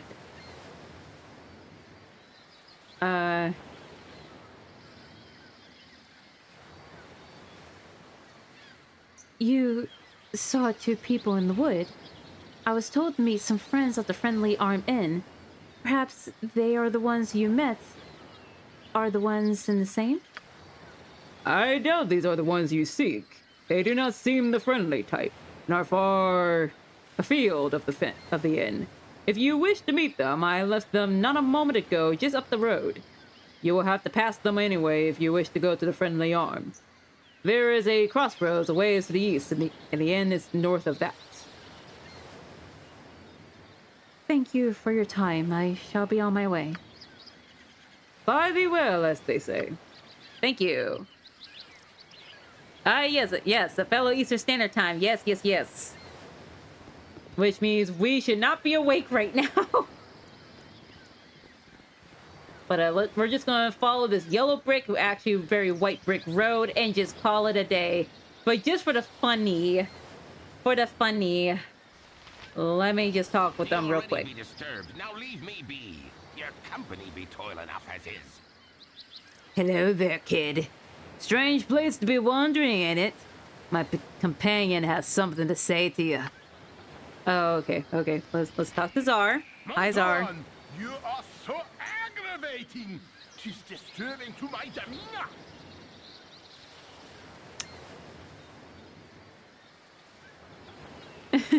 Psh, I work third. I'm used to having a terrible sleep schedule. Same. I mean, I can't say 100% same because my I pretty much work a pseudo 9 to 5. It's actually at 9:30 to 6 o'clock, but I'm not really good at keeping myself asleep when I should be either. So there's that. So besties, the virtual handshake. But anyways, Czar. Hold Monterion. This young wayfarer is in need. Someone has set about thee, stranger, and you have barely escaped with your life. Aye, Czar. Looks to have been roughed up quite well. Indeed. I can offer you healing potions, if you wish, as a token of goodwill.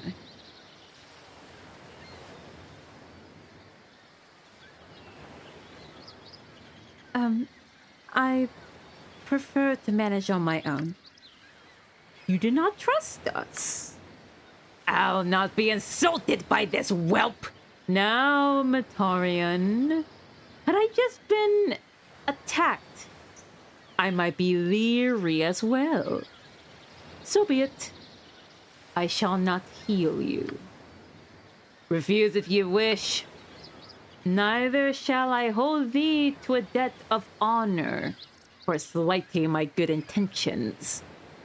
Though your conscience may, just like all good people. Perhaps as payment, you would go with us to Neshkil. It is a troubled area, and we mean to investigate some disturbing rumors surrounding the local mines. Some acquaintances are very concerned about the iron shortage. Specifically, where to lay blame in the matter. You will be useful, though. I'll not hold you to it. We are to meet the mayor of the town, a man named Baron Gaskill, I believe. Your conscience be your guide.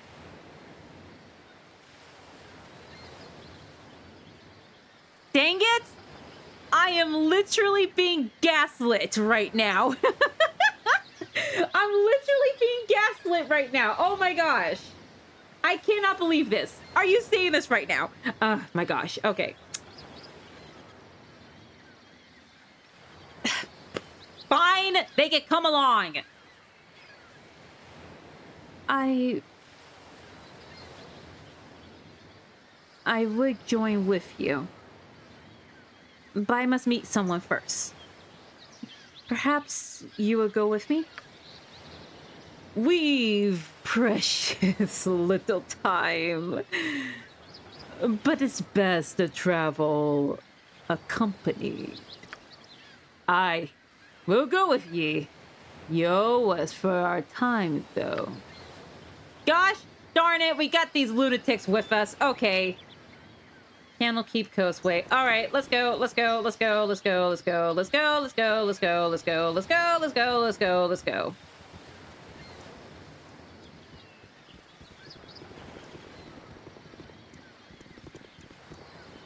Oh, what's good? Pinkos. Pinkos. Okay. Sorry, chum, but I can't stop the chat. There's been another caravan raided northeast of Baragos, and I must report of these dire straits to the Grand Dukes. Messager's work is never done. Okay, then why you... Oh, there he goes. Okay.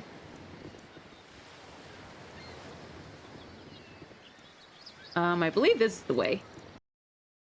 Yep, this is the way. Let's go. Oh, there, wanderer. Oh, Jasper, I hope you're watching. To indulge an old man. The old man! The old man is here! Oh there, traveler. Stay thy course a moment to indulge an old man. It's been nigh unto a 10 days since I have seen a soul walking this road, and I've been without decent conversation since.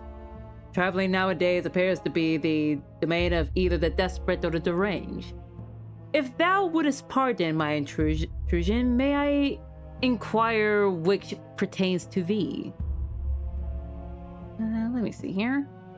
Not they play anything, but okay, actually, yep. Well, you use this one. A fair bit of desperate, actually. Might you know the way to the Friendly Arm Inn? I was told I might find some friends there. That I would. The inn is but a short distance to the north, and its doors are open to all. I have no doubt that thy friends shall be there, waiting with open arm. My sympathies for any hardships the road may have inflicted upon thee, though I am certain everything shall turn out for the best. My, but I must have wished too much of thy time and said too much already. I shall take my leave and wish thee all the best. Bye, Elminster. Anyways. As you wish.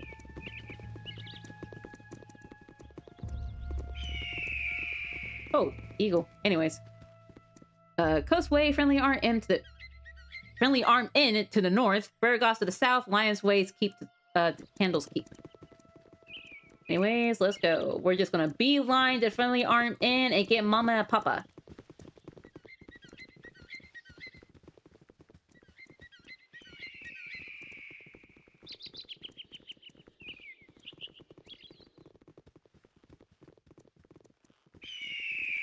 Ew, pal. Oh, good.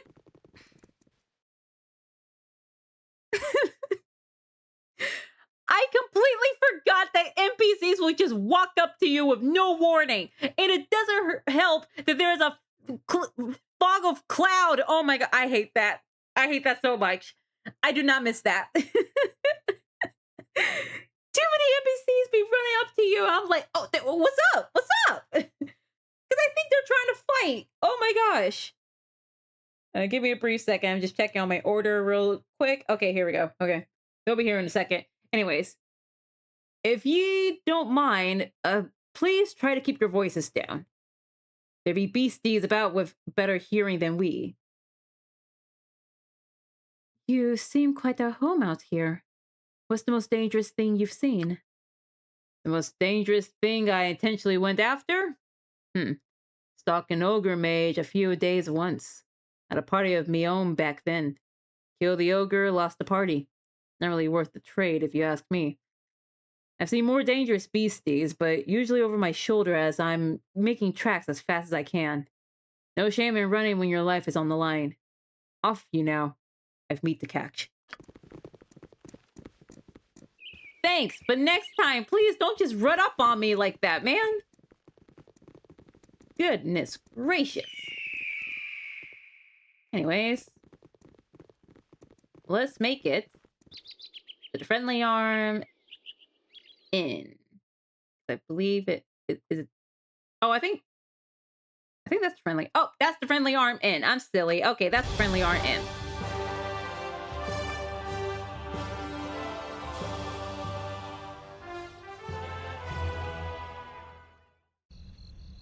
Anyways, so as you wish.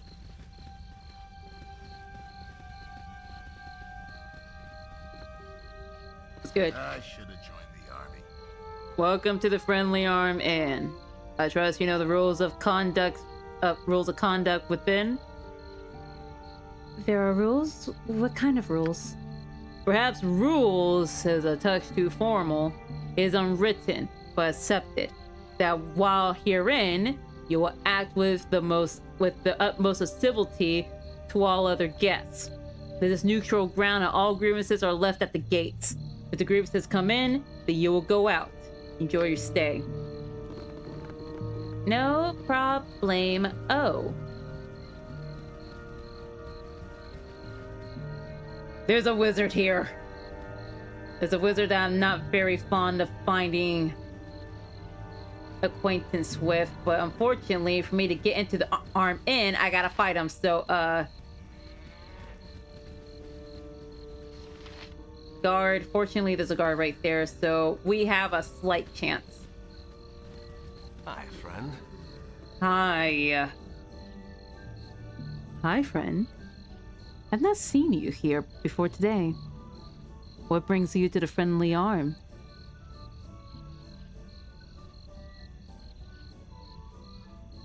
Nothing much, really. Just road-worn travelers looking for a place to rest. I see. Pardon my being too forward, but you've the bearing of someone I've been looking for. About your height, they were. Same style of dress, or thereabouts, I dare say. You seem to be the splitting image of them. Might you have traveled from, say, Candle Keep, by any chance? Never heard of it. Really? I would beg to differ. You fit the description, so I think it would be safe to assume you are the one I seek. Don't move. I have something for you. I'm moving. We're moving over here. Actually, give me a second. Let me, What is it? let me move myself over here. Whoop!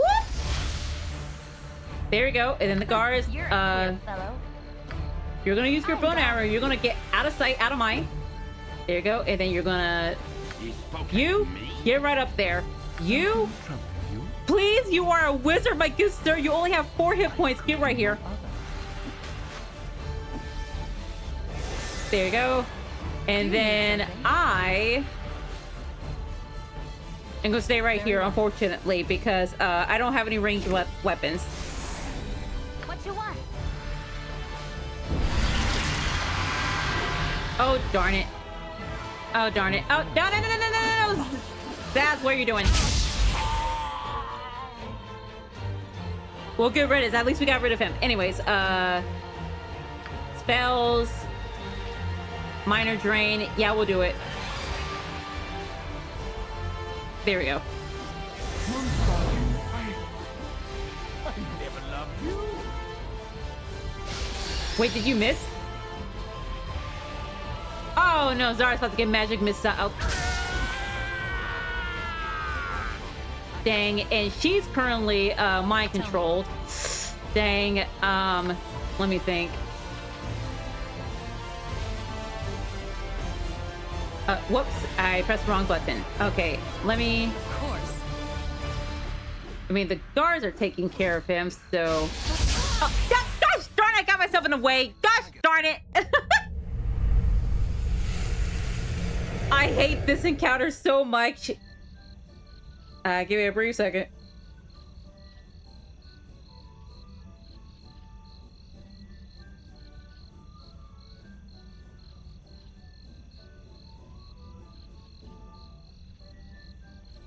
There you go. Yeah, check up on my order. Anyways, okay. Yes. Load. Fortunately, we're not that far away, so friendly aren't in. I keep saying it wrong.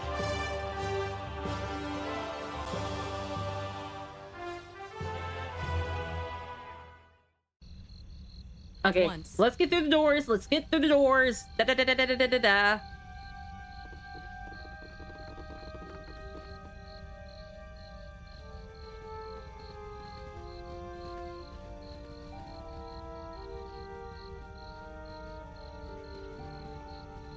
Okay, and also, this is the part where we have to start pre-preparing spells as we should have done. So give me a second. Let me first of all save. Give me a second. Where's the? That's pause. I need. How do you auto save in this game? Oh yeah, here we go. Quick save. Yeah, quick save. Yay, quick save. And what's the key for that Q? Of course it is. Okay, so we are going to... What is it? Cast Bless. That's Cure Leg Wounds. Bless on ourselves.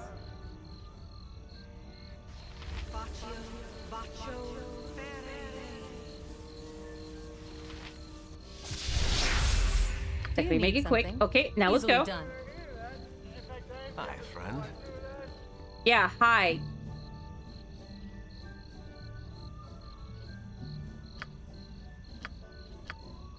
Okay. Tell me. I'm gonna get right here because unfortunately I do not have any rage options right now.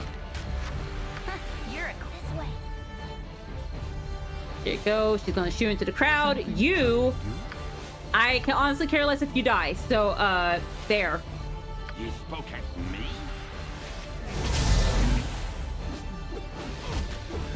Hopefully luck will be on my side this time. Luck wasn't on my side this time. Zar and Motarion is still alive. Hey, yay, gold. Here we go. Okay. Whatever you need. Nope. Let's check. First of all, we do have potions of healing, so let's put that in the quick items area. Oh, Emmeline! Wait. You had 3 of these? I want to. Wait, you had a water Why do you have a water magic missile? Anyways. And oil speed. Okay, we'll hold on to that for a second. But for now, well, first of all, can I learn these? I don't think so. Let me. Oh, okay. They let you know. Okay. Only Czar can know this, but let me look at this bounty here. Okay, bounty notice. Be it known to all those of evil intent, so they straight up are telling you. They are straight up telling you about who it is that needs to hear this. That bounty has been placed upon the head of Lestrana, the foster child of Gorion. Last seen in the area of Candlekeep, this person is to be killed in quick order. Those returning with proof of the deed shall receive no less than 200 coins of gold. As always, any that reveal these plans to the forces of law shall join the target in their fate. Cool. Anyways. Here you go, my guy. You can write these magics. Here you go. I'll break them down real quick. Here. Yeah, he already knows this one. He already knows this one. Okay. So we're going to put these right here. There we go. And let's actually do a quick save. But, sorry, I don't believe in making multiple saves. I believe in making one save because that's how I am. Huh. Well, we survived. Let's go inside. Of course. You must gather your party before venturing forth. We're getting there. As you wish. Hey, friend. Good to meet a fine sod such as yourself. Can't stand the way the roads are cut off these days. Me uncle's in Baldur's Gate, and I can't get there to see him. How come the roads are cut off? Where have you been these past few months? The roads are crawling with brigands and bandits after every scrap of iron you got on you. Surely you must have fled some on your trip here. Unless you came by the West Road, that is.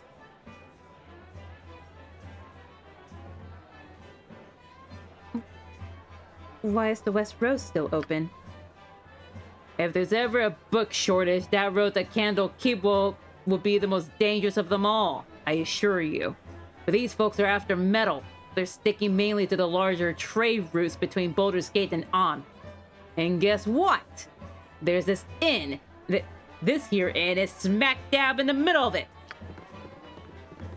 That's all you wanted to do? You just want to complain right in front of me? Okay.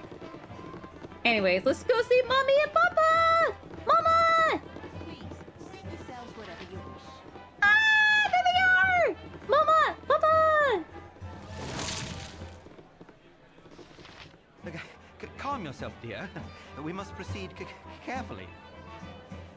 Something about you is familiar, child. Your manner reminds me of a sage I know, by the name of Gorion. It's almost a slight on him, but I see it too. Jahira, mind your manners. This must be the child that Gorion wrote of so often. We are old friends of your adopted father. He is not with you. I must assume the worst. He will not permit his only child to wander without his accompaniment. If he has passed, we share your loss. Gorion often said that he worried for your safety, even at the expense of his own. He has also wished that Khalid and I would become your guardians, if he should ever meet an untimely end. However, you are much older now, and the choice of your companion should be of your own. We could travel with you until you get settled. Hope you find your lot in life. It would be a fitting last service to Gorion, though we should first go to Neshkil. Khalid and I look into local concerns, and there are rumors of strange things happening at the mines. No doubt you have heard of the iron shortage. You would do well to help us. It affects everyone, including you. We are to meet the mayor of the town, Baron Gaskill. Give me a brief second, just check out my order real quick.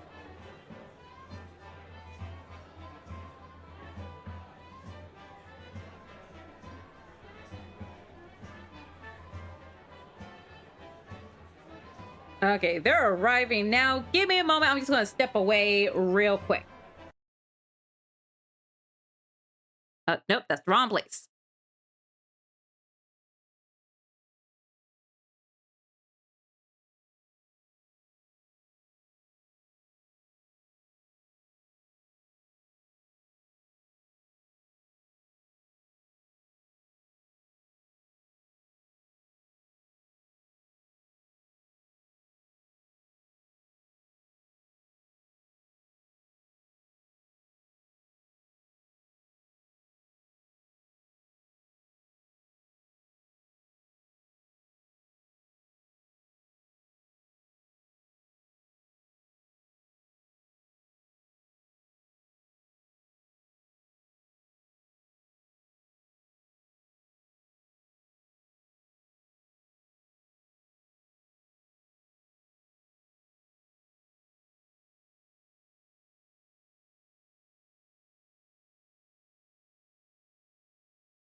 Howdy, I'm back. Okay, I might have to end stream early because, listen, I am really hungry. I'll be back. It's just I have to eat first and then I'll do the stream. But before we just straight up dip this, give me a brief moment. Let's just finish up this brief little dialogue with, you know, our parents. And then I'll end stream just temporarily. Don't worry, I'll be back because, once again, I will only be streaming once every 2 weeks. And I will be streaming tomorrow, but it will not be Baldur's Gate. I'll probably be doing like Arknight's Enfield or Marvel Rivals, something like that. So it'll just be small little short form little streams like that. So I'm trying to get as many hours of this as possible so we're actually making progress. So so yeah, she was talking about that she needs that they also need help in Burgos with the whole iron shortage, or Nashkill actually.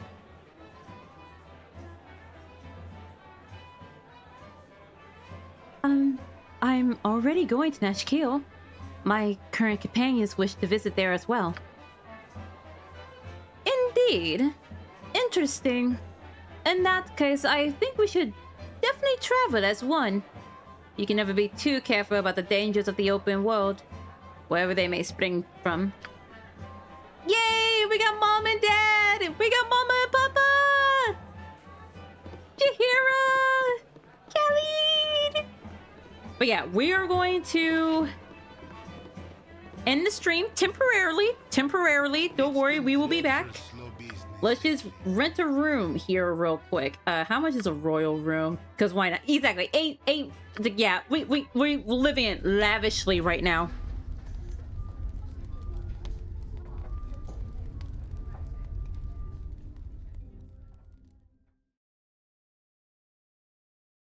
There we go. Okay, so we slept, we got our spells back, and we're going to do a quick save real quick, and we're gonna end stream here. I'm gonna enjoy my Big Mac and French fries.